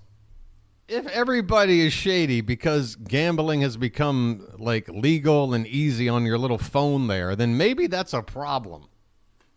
Maybe gambling shouldn't be so easy. Maybe we kind of had it right before, which was this. If you really wanted to gamble, you could do it. It was legal. You just had to make a little bit more of an effort. Get your butt on over to Vegas or Atlantic City and bet your butt off. But when you're sitting there and you can just be on the toilet looking at your phone and just have a momentary, look at this. I'm getting 2.5 on this. Tap, $100, tap. Your boy doesn't think that's too healthy. I don't know. I don't know if you guys were aware, but gambling can get quite addictive. If you're not careful, it can ruin lives. This is just a public service announcement from your boy, the BirdWatcher. Folks, everybody here is an adult. You do what you want. I certainly partake in some activities that other folks would look at me and go, what are you doing that for, buddy? There you go, Bitcoin. Hey, if you're a Bitcoin fan, same situation. Not my bag, but hey, if it's yours, good luck to you. I'm going to stick with the old paper currency. I like tangible currency. I don't know why. Did the Ghost Runner rule was added right when everyone was on lockdown and the online sports books. So there we go. Another theory. I mean, so every decision made in all sports nowadays, it's all gambling related. Is that what I'm to believe? Because if that's true, Narniak, I'm done watching sports. I'm done watching all sports. If you're sitting there telling me that everything is basically scripted at this point, I'm done. Your boy's done. I can't believe that. I just can't believe that. Now, is there some shadiness going on? Is there some shadiness? Sure. I don't deny it. I think referees in the NBA have been doing shady stuff now since the 80s when I started watching that stuff. So I'm not saying everything's always on the up and up, okay? I'm not sitting here with rose-colored glasses thinking everything's, happy fun time. But, people are saying the NFL is scripted. How do you script cardiac arrest? Well, that goes back to these performance-enhancing drugs and these regiments these players are on to try to get the edge. And that is a subject. Oh, you know what? I think my stream paused. I'm sitting here during the commercial, and I'm just realizing my baseball is not spinning, which is an indicator of the fact that I'm still live. Unfortunately, I might have missed the beginning of the next inning. I knew I was talking a little bit longer than I felt was normal. I'll get us back in the ball game as quickly as possible. I do apologize. Wow, so I've already missed the first out of the inning. Folks, I humbly apologize. I was sitting here just waiting for the game to start, but I was in that, hey, your game's in a commercial screen, and unfortunately it was frozen without me realizing it.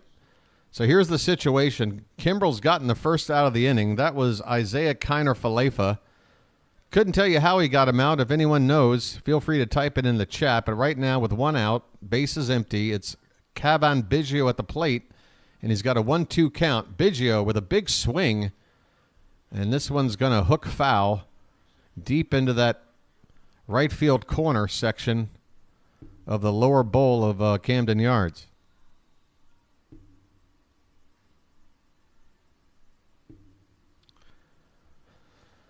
All right.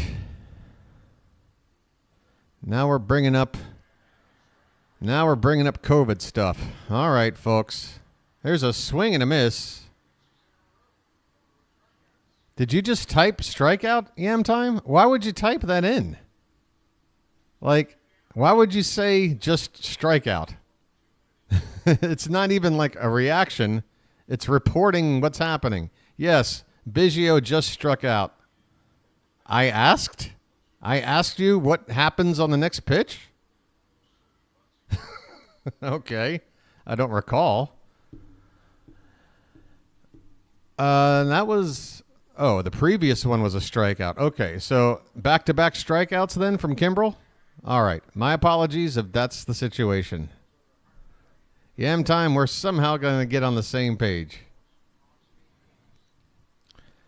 We got a 1-1 count on Clement. This one's on the outside edge. A called strike 2. 2 down, nobody on. Kimbrel, maybe he's found his role. So far, this 7th inning thing looking pretty good. This one's low and away. He meant strikeout on the first put. Okay, yeah, it's all good, Bill. Again, apologies. That's twice now. Me and Yam Time got our wires crossed, and I'll take the blame on both. Yeah, there's going to be a double play with nobody on. Here's a fly ball. Left field, Cowser moving over toward his right, and he'll make the catch to win the inning. So Kimbrel, Craig, I can handle the 7th inning. Kimbrel comes in and gets 3 outs. Who is this guy? 7th inning stretch time in Baltimore, folks. All right, your boy's been a little confused tonight. He's been a little bit loopy. I don't know, but all I know, it's time for the 7th inning stretch. We got a ball game on our hands. It's time to put some cakes on the griddle. Come on, folks. Get up. Move your body around. Stretch it out. Stretch it out. 7th inning stretch time in Baltimore. The Orioles with a 2-1 lead on just 3 hits. I mean, if we can figure out a way to take this game down, Berrios is on his game tonight. Outside of Adley Rutschman, he has handled this order. If only Adley could bat every inning. All right, from now on, I'm keeping an eye on this this commercial break screen with the spinning baseball. From now on, make sure that baseball keeps spinning. Sing for us, please. Take me out to the ball game. Only if I can do it with Harry Carey. All right. Let me hear ya. A 1. A 2. A 3. Take me out to the ball game. Take me out to the crowd. Buy me some peanuts and Cracker Jack. I don't care if I... Hey, if the moon were made out of a hot dog, would you eat it? All right, that's the end of that. Mountcastle at the plate. First pitch is a called strike on the outside edge from Berrios out there for inning number 7.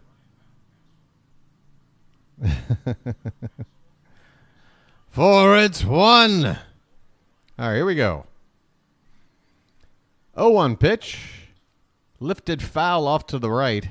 Mountcastle in the hole, 0-2. Mountcastle will be followed by Santander. and Colton Cowsa.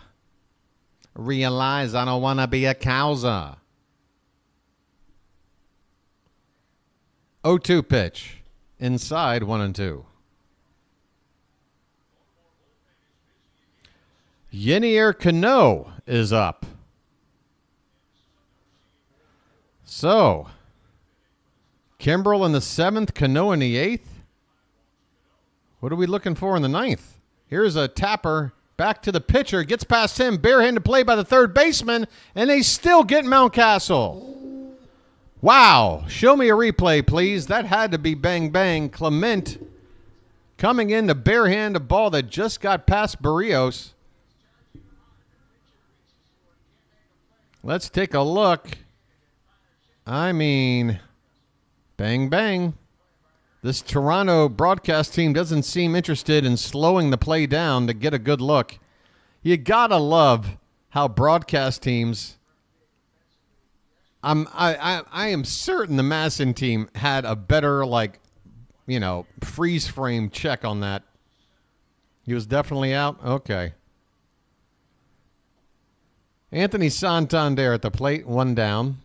Takes inside for ball 1. He's 0 for 2 so far tonight.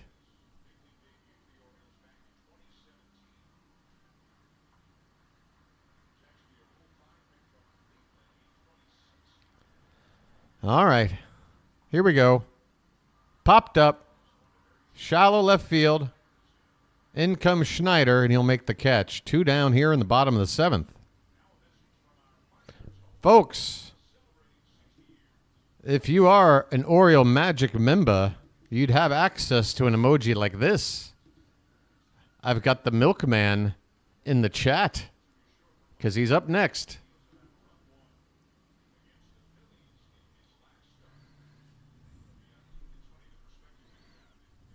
Berrios now up to 86 pitches. This will probably be his last batter. Pitch. Swung on and missed. Berrios still looking good in the ball game here. That pitch was on the outside edge. Good velocity. 0-1 pitch. Inside. Cowser lays off. In the count 1-1. 2-1 Orioles. Bottom of the 7th. Both runs courtesy of home runs by Adley Rutschman. Pitch. Low. 2-1. I am the milkman. Woo! Lefty Tim Meza getting loose for the Blue Jays. With Westberg on deck, I feel like Berrios, if he doesn't get Cowser, as long as it's just a one-base situation, a walk or a single, I think he'd go after Westberg with a lefty getting loose, because after Westberg, it'll be Mullins, followed by Mateo and then Gunnar. That's probably the 3-batter window that Meza is getting ready for. But right now, Cowser with a 3-1 count. Here's the pitch. Outside for ball 4. All right, let's see how this goes. Your boy's thinking Berrios is going to go after one more batter here. Why bring in the lefty now against Westberg? You're probably going to want him for the next guy. So this is it for Berrios, one way or the other. Either he completes 7 innings and gets Westberg out, or Westberg extends the inning, and we'll see Tim Meza. First pitch is low and away for ball 1. Westberg is 0 for 2 so far tonight. He flew out back in the 2nd, and he grounded out back in the 5th.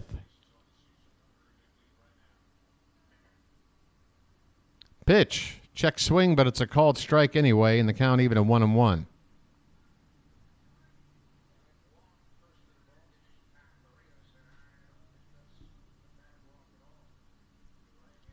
Janet Card, I hope my play calling is helping you guys, even though you can't watch, that I'm doing an okay job. There is a called strike, bottom of the zone, 1-2 on Westberg now. 94 pitches for Berrios. I'm sure he's ready to empty the tank here on Westberg. Westberg, though, a good hitter with 2 strikes. Let's see what happens. 1-2 pitch. Outside edge. Called strike 3. About an inch or 2 off the plate, but that pitch has been called a strike all night. Westberg, unfortunately, the victim of a perfect pitch there by Berrios. Yeah, he could have thought, yeah, that ball might tail back over. Maybe I should reach for it and stay alive just in case. Instead, Westberg took.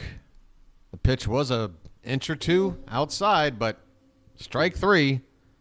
And the inning is over. Folks, we go to the 8th. Baltimore 2, Toronto 1. And I think it's Yooooouuuuuu Cano time. Let's take a look at the old subscreen here. Any numbers? 1, 2 more people. 753. All right, here's what I'm looking for. A 755 or a 757. Because your boy, he just likes numbers like that. A number like this looks too messy. I don't know, it's a messy looking number. Like my what do you call it? What do you call it when you just something like that? Just I don't like it. Let's get it up to 755 or 757. The choice is yours. And regarding the like count, we've got now triple digits in the house. The like count is pretty healthy. I'll admit it. But yeah, if you're here and you haven't hit the like button, why not do it? We're sitting here during a commercial break. Nothing else going on. All you got to do is tap a little thumb right there at the bottom of your screen. You're done. You're helping me out. You're helping out everybody else here in the BirdWatcher community because, believe me, I'm not the only one that wants to see this channel grow. A lot of people do. This is the place for Oriole fans you didn't know you needed. But now you do. Grayson pitched 30 in the pen a couple days ago and apparently looked good. Yeah. Just being cautious. Yeah, might as well be.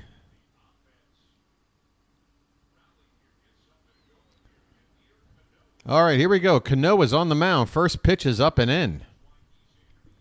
Top of the order for the Blue Jays. It'll be Schneider followed by Varsho and then Vladdy Guerrero Jr.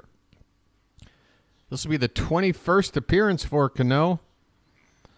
1-0 pitch is swung on and missed. That 2-seam fastball from Cano.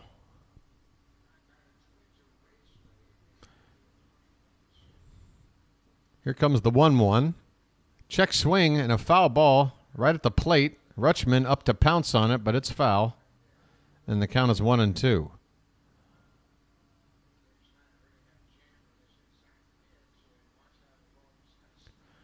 2-1 Orioles. Pitcher's duel tonight. Though it has to be said, the pitcher who's on the shelf to lose probably outpitched the one that's on the shelf to win. Here's a ground ball to third. Westberg, as easy as you'd like. He comes in a few steps, scoops it up, lobs it on over to first. 1 away. A 2-hopper to Westberg. Man, he makes it look easy. Wells played catch on May 2nd, was sent for additional testing. Haven't heard anything. Yeah, it's been a long time since I've heard an update on Wells. It's getting me a little worried. Last I heard that his inflammation was still actively inflamed. Like it hadn't even settled down yet, but that might have changed. Varsho at the plate. First pitch is ball 1 from Cano. Here comes the next one. This one's line foul off to the right.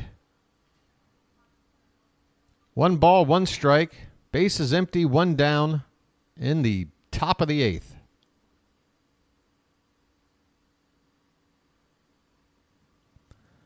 This one's outside, 2-1.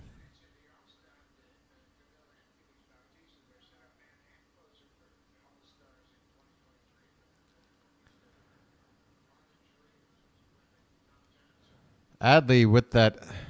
Oh, no, this one's hit hard and deep. That one's going to hit the flag court. Varsho has just tied up the ball game with a no-doubt shot to straightaway right field onto the flag court, and the Blue Jays have tied up this ball game on a big swing from Dalton Varsho, 106 miles an hour off the bat.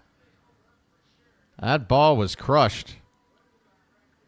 The Blue Jays have tied the game here late. And a bit of a wind out of the sails. Folks, don't lose hope. We're playing division baseball here. Expect a back and forth affair. Here's Vlad Guerrero. He takes a called strike at the bottom of the zone. So Cano. Look, folks, we had 6 1/3 shutout innings combined from relievers the other day to help us through to a tough win. I mean, you can't expect all of our guys to be perfect every night. One bad pitch and we're tied. All right, 0-2 the count on Guerrero. Let's just try to get through this inning with this game tied. This one's low and away, 1-2 on Vlad.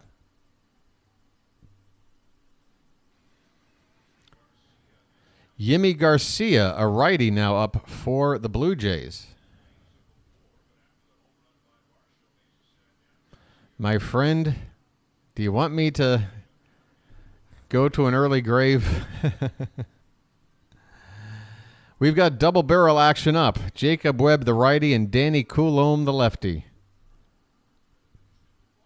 I mean, those are our two best arms in the pen at this point. They're both going to be ready if need be. This one's fouled away by Guerrero. Still 2-2. The Blue Jays have just tied up the ball game on a home run from Dalton Varsho.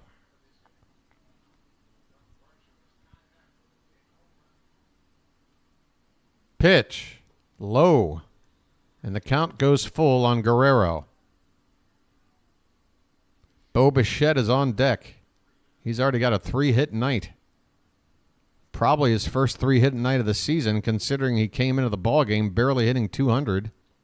This one's fouled right at the plate, and that got a piece of Adley. And he's going to be given a chance to let the pain of that foul ball subside a little bit. Looks like it got him right on the knee. I don't know if the protective gear helped out at least a little bit. Adley back in his crouch. He's a gamer. He's ready to go. Full count. 1 out. Base is empty. Cano from the stretch. Here's the payoff pitch. Grounded foul. Behind the plate off to the left side. Roadhouse. Hey, Charm City chat, I got one rule. Be nice. All right? If somebody comes in here and says Orioles suck, I want you to be nice. This one's low and away. Ball 4. Guerrero with a 1-out walk, and he represents the go-ahead run. If Craig Kimbrell blows a save, I want you to... Okay, maybe don't be nice in that situation. All right. But in general, Roadhouse rules. I want you to be nice. Drew French is out to have a chat. We got 1 out and a runner at first. Bo Bichette is up to hit. Again, a 3-hit night already for a guy that was having the worst time of it for the Blue Jays so far this season.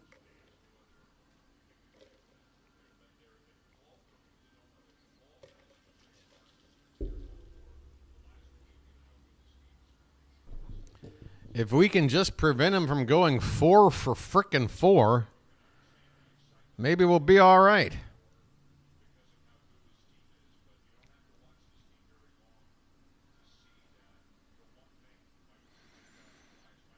How we feeling out there, Chum City chat? How you doing there, Jorge? Oh, it's Jorge Berrios.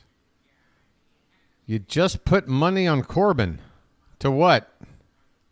You're betting that he doesn't come back into the game? That would probably be the only bet to place right now. Oh, boy. All right. 1 out. Bichette at the plate. Here comes the first pitch. Low for ball 1. Nervous times. Nervous times. 6.0. That was my favorite version of AOL. I have no idea. Betting stuff, I don't know. This one's outside. Frankly, I don't want to know. 2-0 the count. I'm feeling all right. I mean, man. I just wish somebody other than Adley can help out the offense right now. Pitch. Fouled at the plate. 2 balls, 1 strike. And again, I'll admit, I'm worried about Bo Bichette. I mean, Bichette's just too good of a player for him to be struggling the way he has so far this season. I looked at Bo Bichette coming into this series, and I was like, well, just keep doing what you've been doing, and we don't have to worry about you. Just don't break out now. Well, so far tonight, 3 for 3. The 2-1 pitch, hit on the ground. It's softly hit, and luckily it'll dribble into foul ground. Otherwise, that would have been an infield hit. Bo Bichette, Boba Fett. It's pretty close, Narniak. Bichette might be a Mandalorian. Yeah, I like a nice Bichette, with a latte, a little pastry, a little Bichette. Chris Hoiles? Yes, I do. Hoiles. Chris Hoiles, Orioles catcher. Probably from about 93 to the end of the decade there. He was a big part of the Orioles teams from those mid-90s teams that were crushing it. All right, the count has gone full.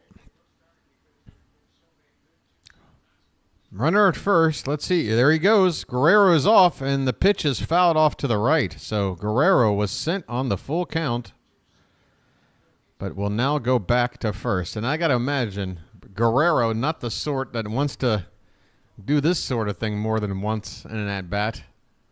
Let's see if he takes off again.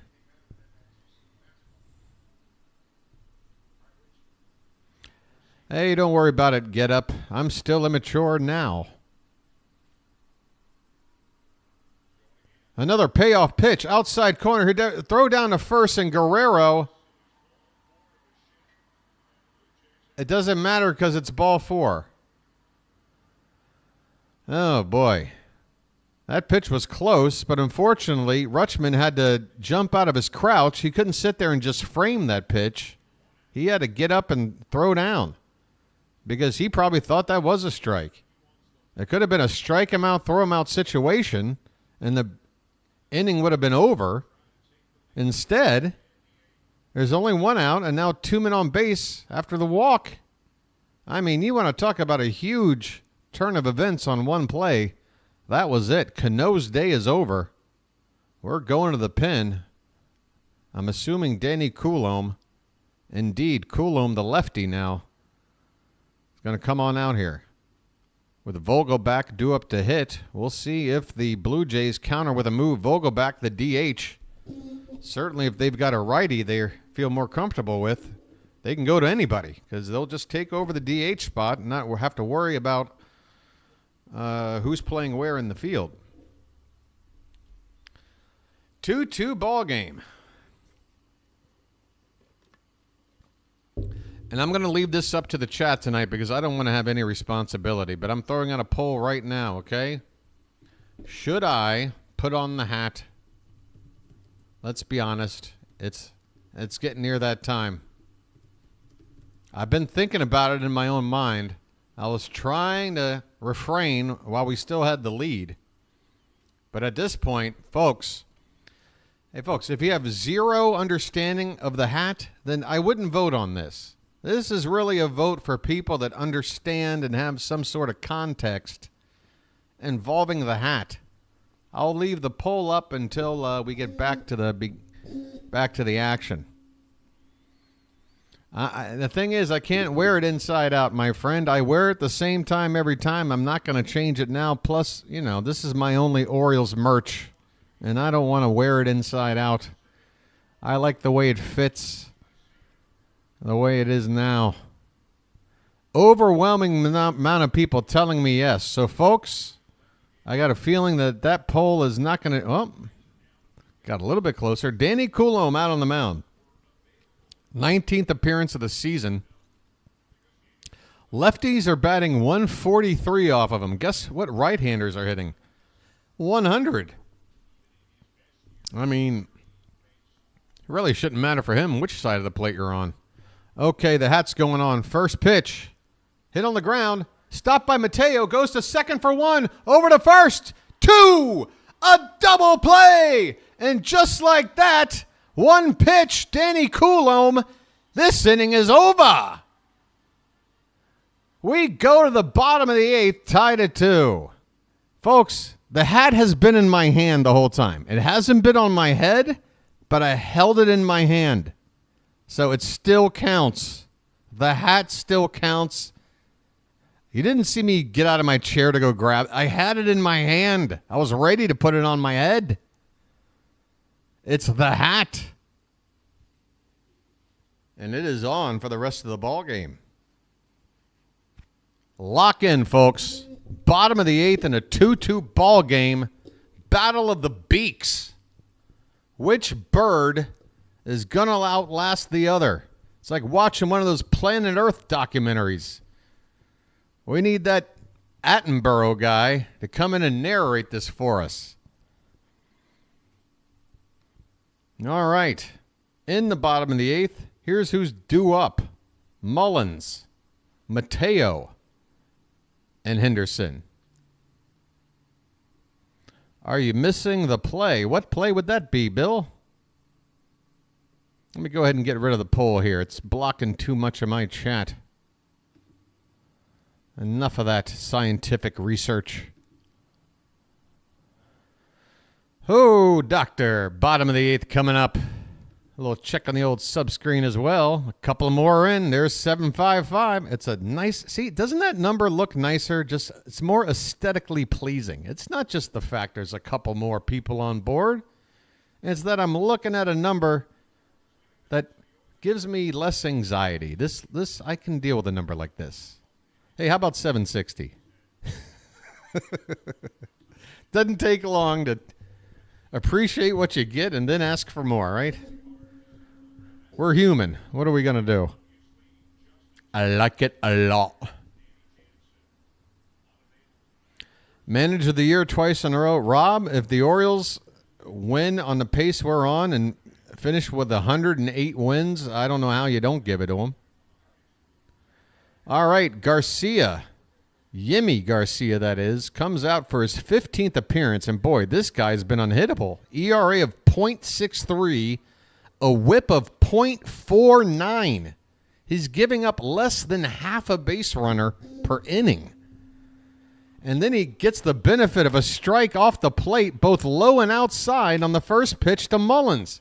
As if Mullins can afford a bad call on the first pitch him in that bat against a guy nobody can hit. Next pitch is off the plate. Are you sure, ump? Thanks. 1-1 the count. Mullins average down to $1.89. 6 homers, 18 RBI. Come on, Ced. Pitch. Swing and a miss. 96. Top of the zone, about 2 inches off the plate. Sean Canada used to have 2. The other one's currently playing down the road.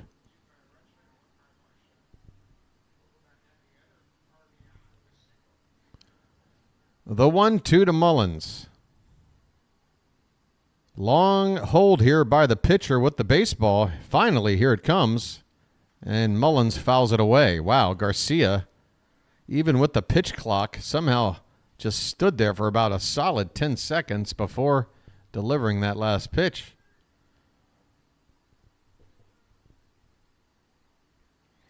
Oh, yeah, bring on bad umpires. See, that's where I take my frustration out on. More than the players, more than my manager. And that's what you got to do as a team. Here's a swing and a miss, and Mullins goes down on strikes. Man, oh man, oh man. I mean, what are we doing here?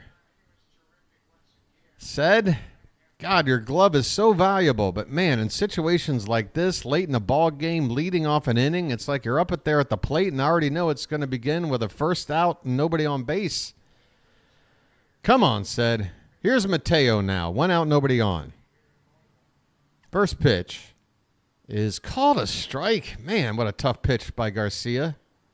Bottom of the zone, outside. Mateo 0 for 2 tonight. Pitch. Outside. 1-1.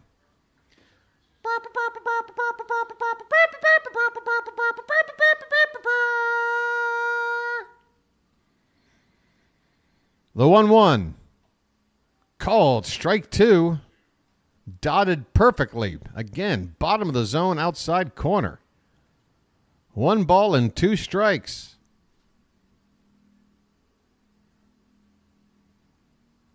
The pitch. Swung on and missed. Ugh.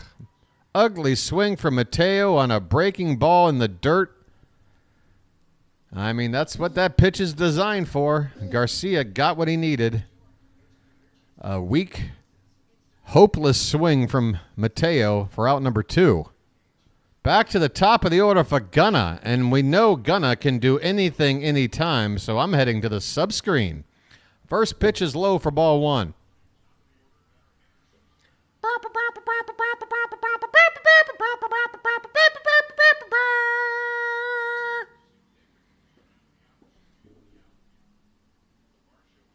Called strike, bottom of the zone, outside corner. Garcia is loving that location on either side of the plate, but it has to be said, that one maybe an inch or 2 outside.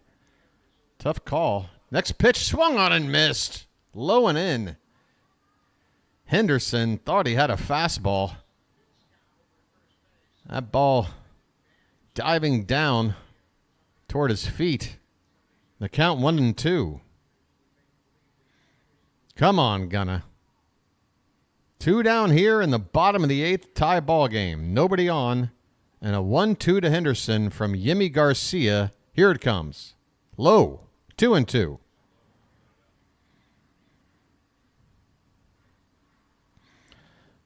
There is a magnet right now. A giant magnet currently on the warehouse, and it is just, it's going to pry that baseball and bring it on over. Hit that warehouse. Swing and a miss. Gunner goes down swinging. Garcia comes in with a clean inning, and hopefully that's the only inning he's used. I can see why his numbers look so good. There wasn't much there for us in that inning, folks. We're going to the 9th in a tie ball game. Here we go again. This better be a big sub night. If we're going to have another, like, nail-biting, chest-bursting, ulcer-inducing, like, cluster headache-forming, I mean, if this is one of those nights, let's get, right now. Hey, you. Hey, buddy, I see you. I see you. You're that guy who's watching but not subbing. Guess what? I'm calling you out. Sub it up. Let me tell you why. There's no commitment, there's no obligation, and no salesman will visit your home. See, there you are. I knew you were there. I knew you were there. Welcome aboard. See how easy that was? Look at the chat right now.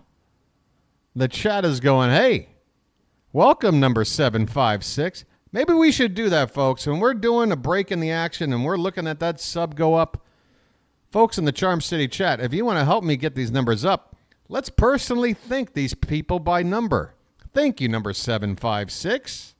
Welcome aboard and join the Charm City chat. All right. We're moving. How's my sales pitch? It's a weird balance, folks. It really is a weird balance. Trying to do the things I need to do to promote my channel without being obnoxious about it. Trying to incorporate a little bit of humor, a little lightheartedness into it.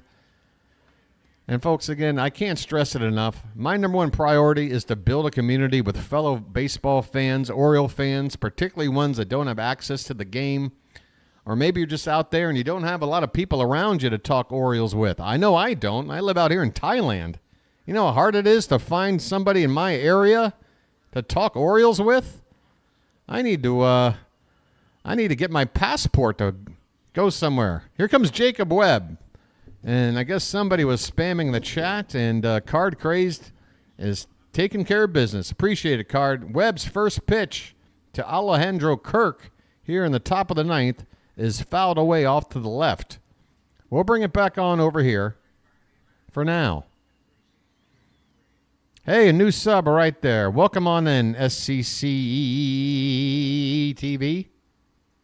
Did I pronounce that right? This is a weak grounder to second. Mateo with all the time in the world as Kirk chugs down the first baseline. I swear. I can move faster,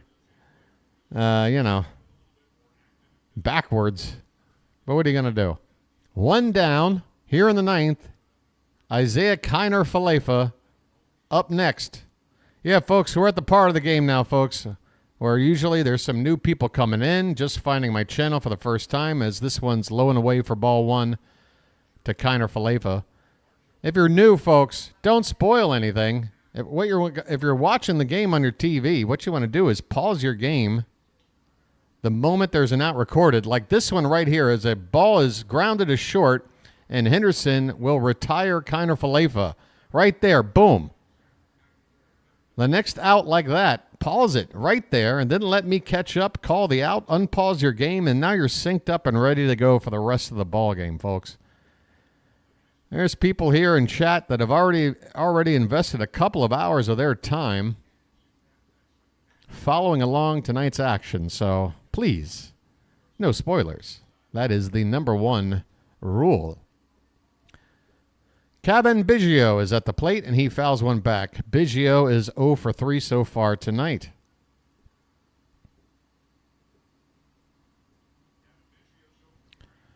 Next one is low, 1-1 from Jacob Webb. 2 down, nobody on in the top of the ninth. Webb trying to get it to the bottom half. 1-1 pitch is a called strike 2. That had the middle of the plate just above the center of the zone.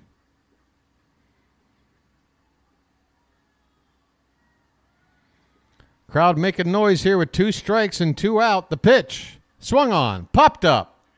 Should be playable. Coming in is Mullins. He waves everybody away and makes the catch. Folks, we're going to the bottom of the ninth. A chance to walk it off. The Blue Jays are going to their closer, Jordan Romano.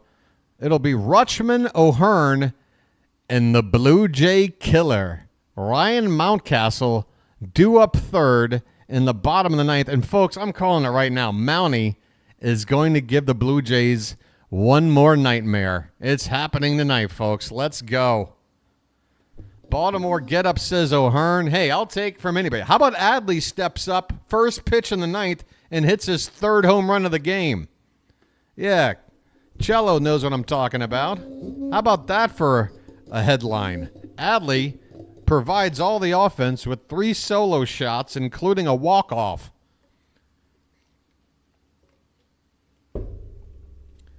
I don't care who gets the credit. Let's just get the win. Bottom of the ninth coming up.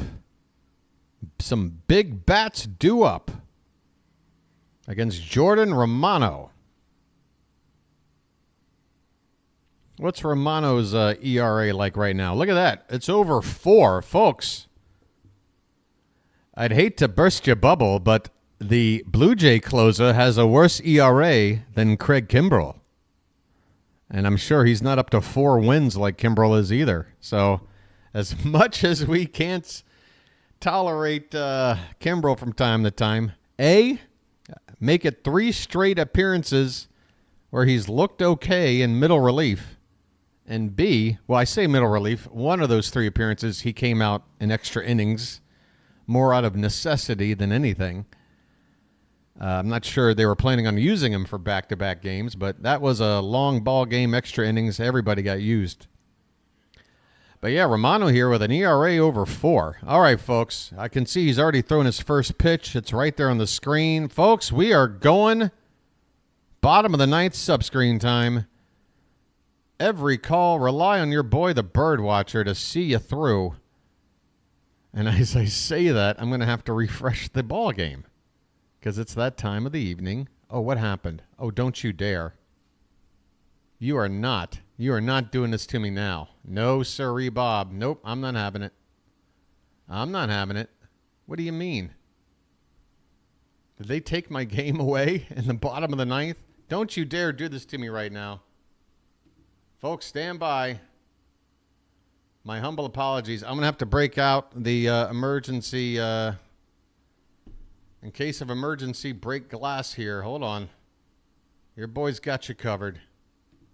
Don't give up on your boy. He won't give up on you. Okay, here we go. My goodness. Why are they giving me a heart attack? Okay, folks, I apologize. We got a 1-2 count on Adley Rutschman. Okay? That's where we're at. Leading off the bottom of the ninth, Adley Rutschman now with a 1-ball, 2-strike count. My humble apologies for missing those first 3 pitches. Here we go. Check swing in the dirt. Third base umpire says no swing. We're even up at 2-2. There is noise around the ballpark. The chant of "Let's go O's." Infield is shaded for Adley to pull. Shortstop basically right behind the second base bag. This one's hit in the air, but off the end of the bat. This is going to be shallow in the center field. Varsho coming on to make the catch. Boy, off the end of the bat, you're just hoping Adley could have one of those career-type nights with that third home run, but unfortunately not happening right here. It'll be Ryan O'Hearn up next. Mike Devereaux, unfortunately, not on the roster, nor is Mike Bordick or Chris Hoyles. You guys talking about some old O's. I need to join. Hey, here's a line drive into right center, but caught by Bichette. It's sort of a soft liner, and Bichette goes deep into the hole to snare it. Oh, I thought that ball was going to find some real estate. O'Hearn going the other way. It looked like it was going to dunk over the infield, but, man, that ball just dipped right back down into Bichette's glove. 2 down, nobody on, and here's Mountcastle. Come on, folks. Get those castles in the chat. I want a walk-off 2-out bomb from Mountie. Let's go. First pitch. Swung on and missed. Mountie is 0 for 3 tonight. I don't know if they're going to walk him after getting that first pitch swing and miss. The 0-1. Outside. 1-1.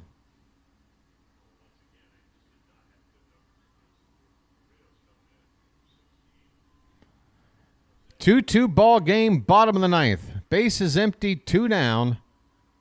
But that winning run is standing there in the form of Ryan Mountcastle. Here's a ground ball to short. Bichette has an easy play as long as he doesn't screw it up. He does make a low throw to first, but Guerrero digs it out, and Mountcastle is retired. The Orioles send up a heart of their order with Adley, O'Hearn, and Ryan Mountcastle, and they go down 1-2-3, folks. Extra innings, and guess what? That makes Mountcastle our ghost runner. Mountcastle, for a first baseman, has pretty good speed. And Mateo, of course, is already in the ball game, and McKenna has already been cut. Not sure if we have anybody that's a huge upgrade to replace Mountcastle at second as a ghost runner, but it's really an issue that you can't address until we see what we do with the top half of the inning. All right. We'll head on back to this screen here for a moment. Get everybody caught up with, uh-oh, what happened there? There we go. Get everybody caught up with the box score here. I mean, a lot of offers tonight, folks. After the number 3 hitter O'Hearn, Mountie 0 for 4, Tony 0 for 3, Cowser 0 for 2, Westberg 0 for 3, Mullins 0 for 3, Mateo 0 for 3, Gunnar 0 for 4. I mean, how are we in this ball game? Burns labored. The offense is pretty dormant. And yet here we are, still with a chance to win this ball game. I mean, I don't know how we do it. I don't know how we stay in some of these games. 3 hits. 3 hits through 9 innings. Only one by somebody not named Adley Rutschman.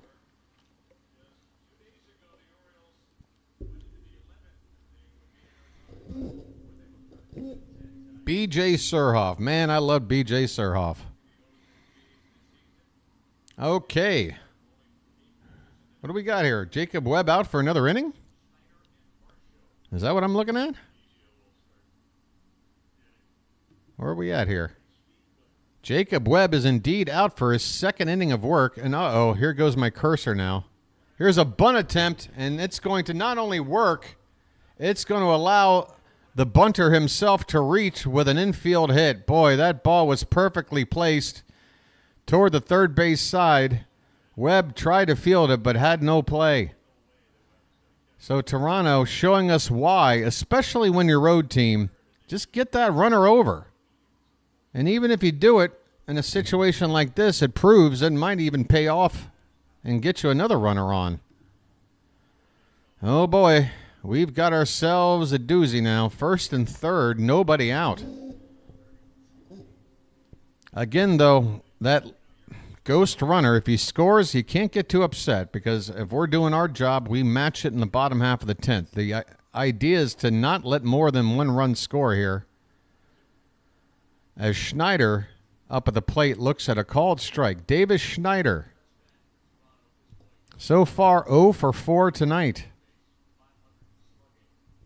Pitch. Swing and a miss. 0-2. Okay, a strikeout here would be more than dandy.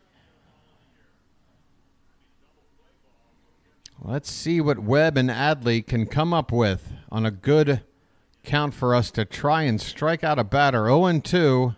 Adley setting up outside, and there's a slider that breaks off outside, but too far away for Schneider to even think about offering. It's a race to see how many former Orioles can be named in chat. 1-2 pitch is high, 2-2. Come on, Webb. You've had a couple of pitches here to try to get him to chase. Now you need to find that perfect pitch.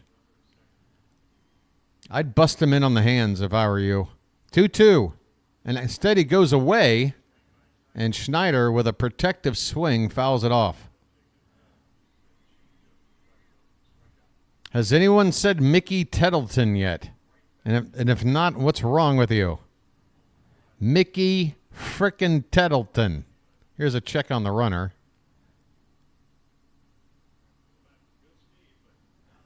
Runner at first, I should say. It's 1st and 3rd. Webb checking on the runner at first. 2 balls, 2 strikes, nobody out in the top of the 10th. Webb's next pitch.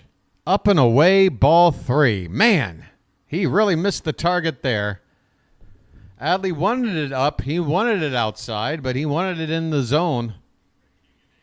And it was so far off the zone that Schneider didn't even have to think about offering.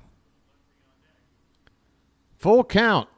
Popped up foul straight behind the plate. That ball is going to roll back halfway toward the plate. Keegan Aiken is getting loose for the Orioles. Probably would come on in this inning, perhaps for the next batter, Dalton Varsho, who is a left-handed hitter. This pitch, swung on, popped up, stay in play. Mountcastle backing up and foul ground. Makes the catch, 1 away. Runner at 3rd, stay right where you are.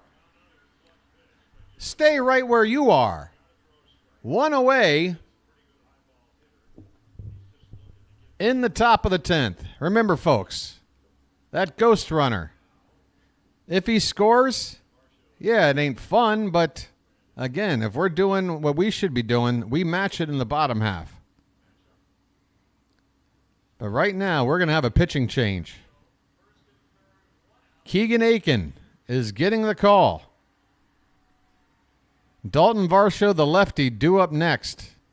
And this is a tough call here. You know why? Because he got two dangerous right-handed hitters due up after. Varsho does have that home run tonight, so I can understand why you don't want him to beat you here. But even if Aiken gets Varsho out, there's still one more out to get with a couple of dangerous righties due up right after, and he has to stay out and face him. Unless there's a weird double play that happens, some sort of untraditional double play situation. Hey, I remember Larry Sheets, professional DH. Hey, how about Sam Horn? You guys remember Sam Horn? Boy, that guy was built like a brick warehouse. Probably struck out 200 times a season, but man, when he got a hold of one, look out. Big old Sam Horn. Hells yeah. Yeah, we can count McKenna as a former player. You guys want some more obscure players? How about anybody throw out Craig Worthington yet? He was sort of our guy there for a minute at third. Remember when we had to go through a new third baseman like every year for like 15 years after Brooksy hung up the cleats? It was just a steady rotation until Cal finally just said, I'll play third. Benny Ayala, Ken Singleton. Hey, guys, do you remember Cal Ripken? Remember that guy? Hey, who remembers Kevin Hickey? How about Mark Williamson? How steady was he in middle relief back in the day? Mark Williamson was solid. I like to shout out some bullpen guys. Here's a first pitch grounded. Diving stop by Mateo to first in time. Yes, the Ghost Runner scores, but Mateo has kept this game within reach with a diving stop and gets the second out. The Blue Jays now lead 3-2. But folks, don't give up yet. What matters right now is keeping it 3-2.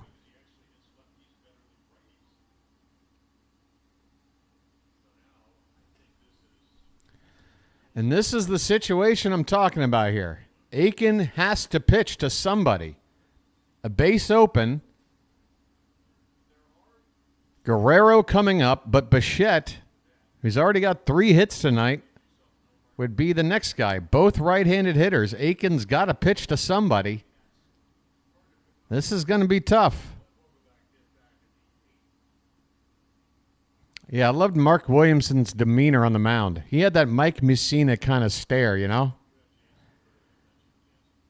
Just that permanent, I'm pissed off and I'm better than you looking stare. This is the 19th appearance from Aiken. 3.12 ERA. Pitch to Guerrero is high. Ball 1. This one was not close. That was about neck high. Again, Aiken does not have to give in to Guerrero, but he's also got a tough out to get on deck. This one's high. 2-0. Aiken was hoping to get Guerrero to chase early in the count. It has not happened. And at this point, they're going to just put him on. That's it. It's going to take Bo Bichette to add on right here. And folks, I can't look at things one way or the other if they happen before I watch them. We got to go back to the sub screen, folks. Thank you, number 757. Folks, listen to your boy. Here we go. 2 on, 2 out. The pitch is low. Had the plate, but low to Bo Bichette, 1-0. How about this? I don't even want to tell you the stat. Never mind. Moving on. This one's fouled back, and the count is 1-1. The Blue Jays have taken the lead here in the top of the 10th by getting the ghost runner in. But the way this inning started, I'm sure they were hoping for more. The Orioles a chance to keep it a one-run game as this pitch is low and away to make it 2-1 on Bichette.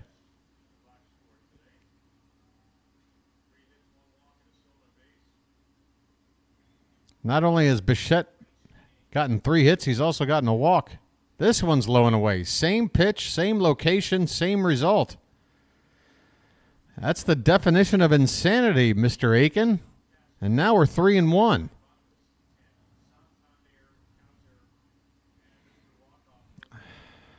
Dangerous pitch. Swung on. Hit in the air right center. Backing up is everybody. Mullins is calling off Santander, and he makes the catch.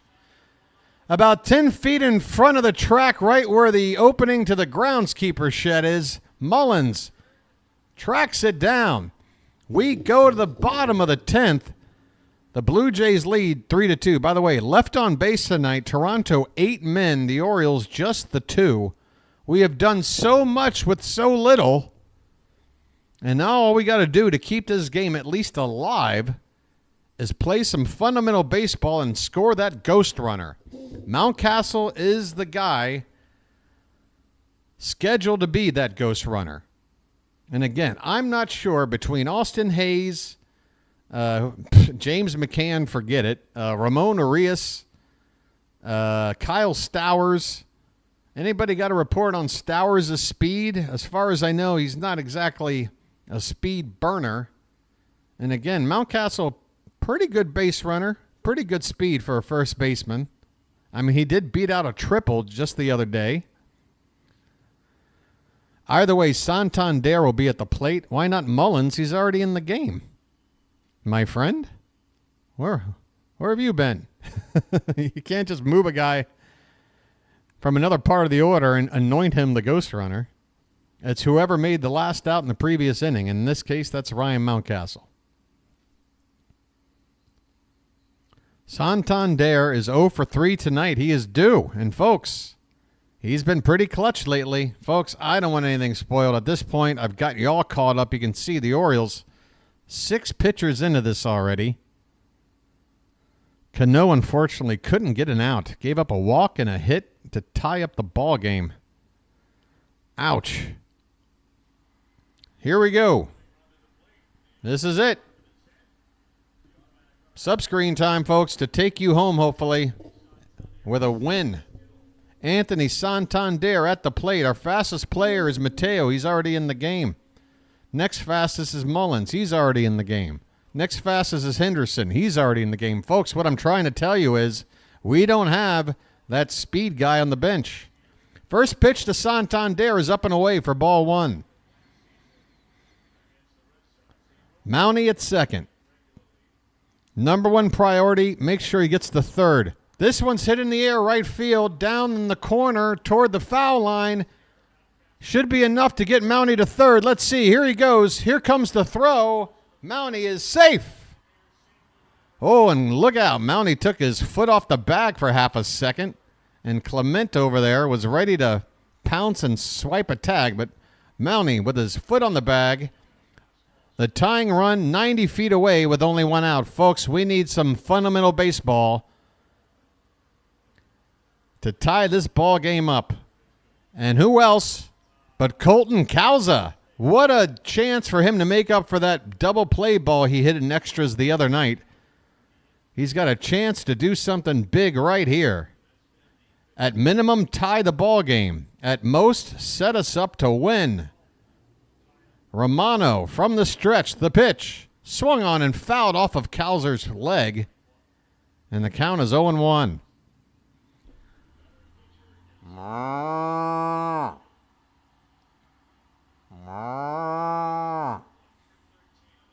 Runner at third. He is the tying run. He must score. There's only 1 out. Many ways to get him in. Huge at bat for Causer. An 0-1 count. The pitch. In the dirt. And the catcher has to do well to keep it in front of him. Alejandro Kirk. Mountie still on third. Folks, If you've got some medication you might need, pop it now. You got a chair? Hold on to it. You got a hat? Hold on to that. 1-1 count on the milkman. Here comes the pitch. Swing and a miss. 97, top of the zone on the outside corner from Romano. And it's 1-2. Cowser's got to make contact here. Got to make contact. You can't hit into a double play in this situation, Colton. Just put it in play and let's see what happens. Come on, buddy. Come on, we need this. The 1-2. Right down the middle, and Cowser takes. Oh, my goodness. Oh, that might be the most painful strikeout I've seen all season. Cowser, what are you doing? It's right down the middle, buddy. How are you not at least getting the bat moving in case you need to foul it away? It's up to Westburg. 2 down in the 10th. There's nobody I'd rather have up in this spot. Let's go. First pitch outside, ball 1. Now, I don't know what's going to happen here because, yeah, Westburg is the potential winning run at the plate, but he's so good, and then you got Mullins due up next. Is Romano going to give him anything to hit? The first pitch wasn't even close. Second pitch is in the zone. Westburg fouls it back. It's 1-1. Oh, my God. Colton Cowser, what were you doing taking a pitch right down the middle in that spot? You got to at least get ready to protect, man. The 1-1. Outside, 2-1. That tying run still 90 feet away. Can Westburg produce some more extra inning magic? The pitch. Check swing. No swing. 3-1. Oh, Jordan. Holding that bat back.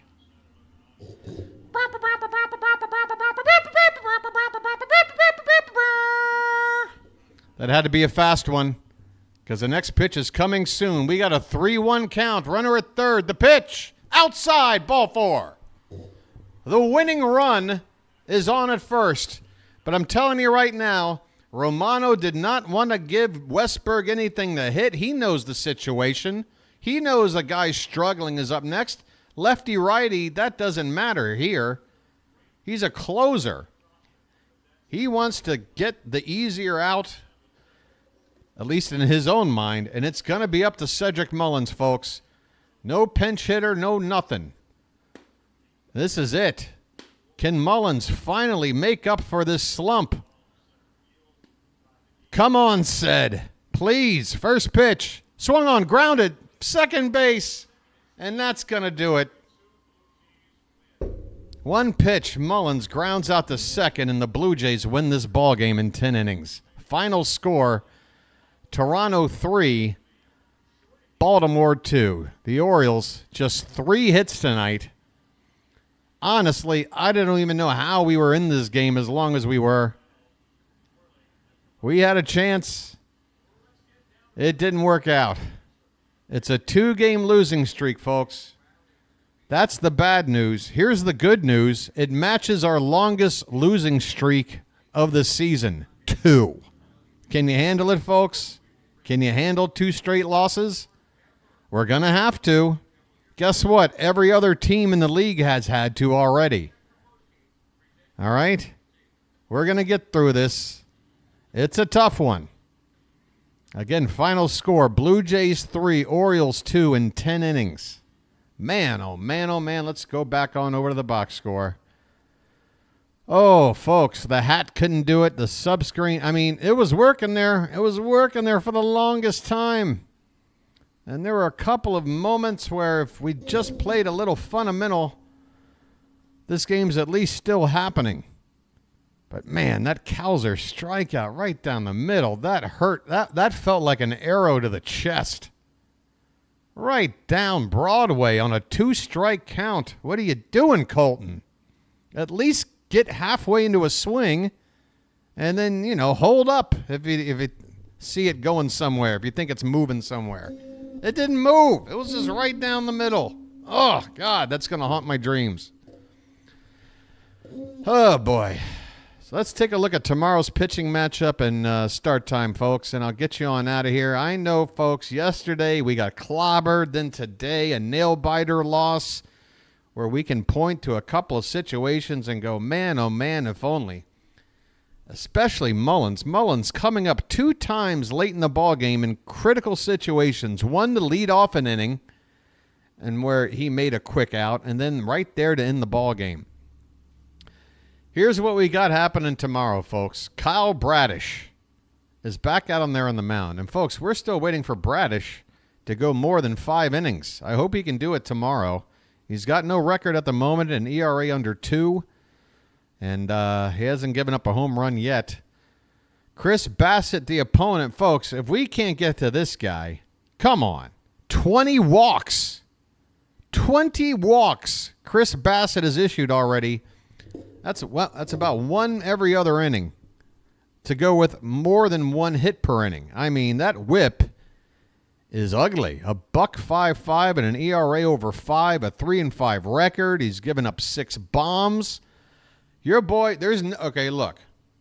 I know I like to be Mr. Optimism. Maybe sometimes you think I'm BSing you, saying something to try to make you look at the positive. But right now, I'm going to say it. If our offense can't get it done against Chris Bassett, then I'm going to point some fingers. I'm going to say, boys, you got to do better. All right? 2 losses in a row. Folks, ugh. First pitch tomorrow, same as tonight, 6:35 p.m. Your boy will be on the air at 6:25. Let me say hi to everybody in chat one more time. Narniak, Baltimore Get Up, Sean, Cello. You got to tell me if I'm pronouncing that right, buddy. The Man. Card Craze, thanks for helping out as always. Base, Matt. Realize I don't want to be a Kai-Star. How you doing there, Kai-Star? And Mr. Thank you very much, Mr. Hyde. Baxter, Fox. Lots of folks. Folks, if any of you haven't hit that like button, would you mind hitting it on your way out? I appreciate it. Janet, once again, folks, give it up for Janet Hill. Best mod in all of sports chat. Rob was hanging out. Oh, I know I'm missing people. There's a lot of chatting going on. Christina, Isaac. Folks, I can only scroll so far back before it tells me I can only go back enough. Oh, Sean the Whip Whipple back with us. Robert, thanks for hanging out. That's about as far as it goes. Josh, all right, got one more in there. Folks, thanks so much. Tough loss tonight, guys. I know. 2 straight losses. I know. Don't you dare giving up on this team now. We are 40 games into the season, right? With a record of 26-14. Multiply that number by 4. What do you get? I'll tell you what you get. You get 104 and 58. If we go 104 and 58 on this season, I will take it. That's 3 games better than last year. That's right. Your boy always looking for the positive. Okay, folks, you have a good rest of your Monday night. Your boy's going to have a breakfast and maybe a Lucky. Rest up the old voice. How'd I do tonight, everybody? Your boy, the BirdWatcher, doing all right? I'm going to... Hey, Pocket Watch, good to see you as well. Can I just get a little bit of love from the Charm City chat for your boy, the BirdWatcher? I'd love to feel a little bit of love. I felt like I called a good game tonight. I know the result wasn't there, but in the moment, I felt like I was really engaging, really giving you the meat and potatoes of this ball game. Just hoping a little positive feedback. I'm a gentleman and a scholar. Thank you, Sean. I'll take it. That's the sort of positive feedback your boy loves. Hell, if you got a negative feedback, let me know. Maybe let me know in the Discord. I'll take it better over there.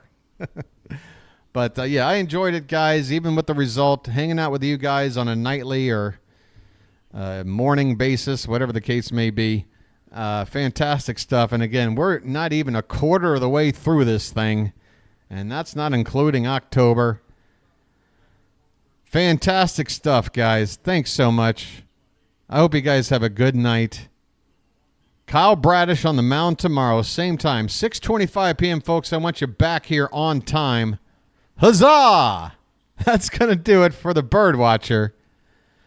Have a good night, folks. I'll chirp at you later.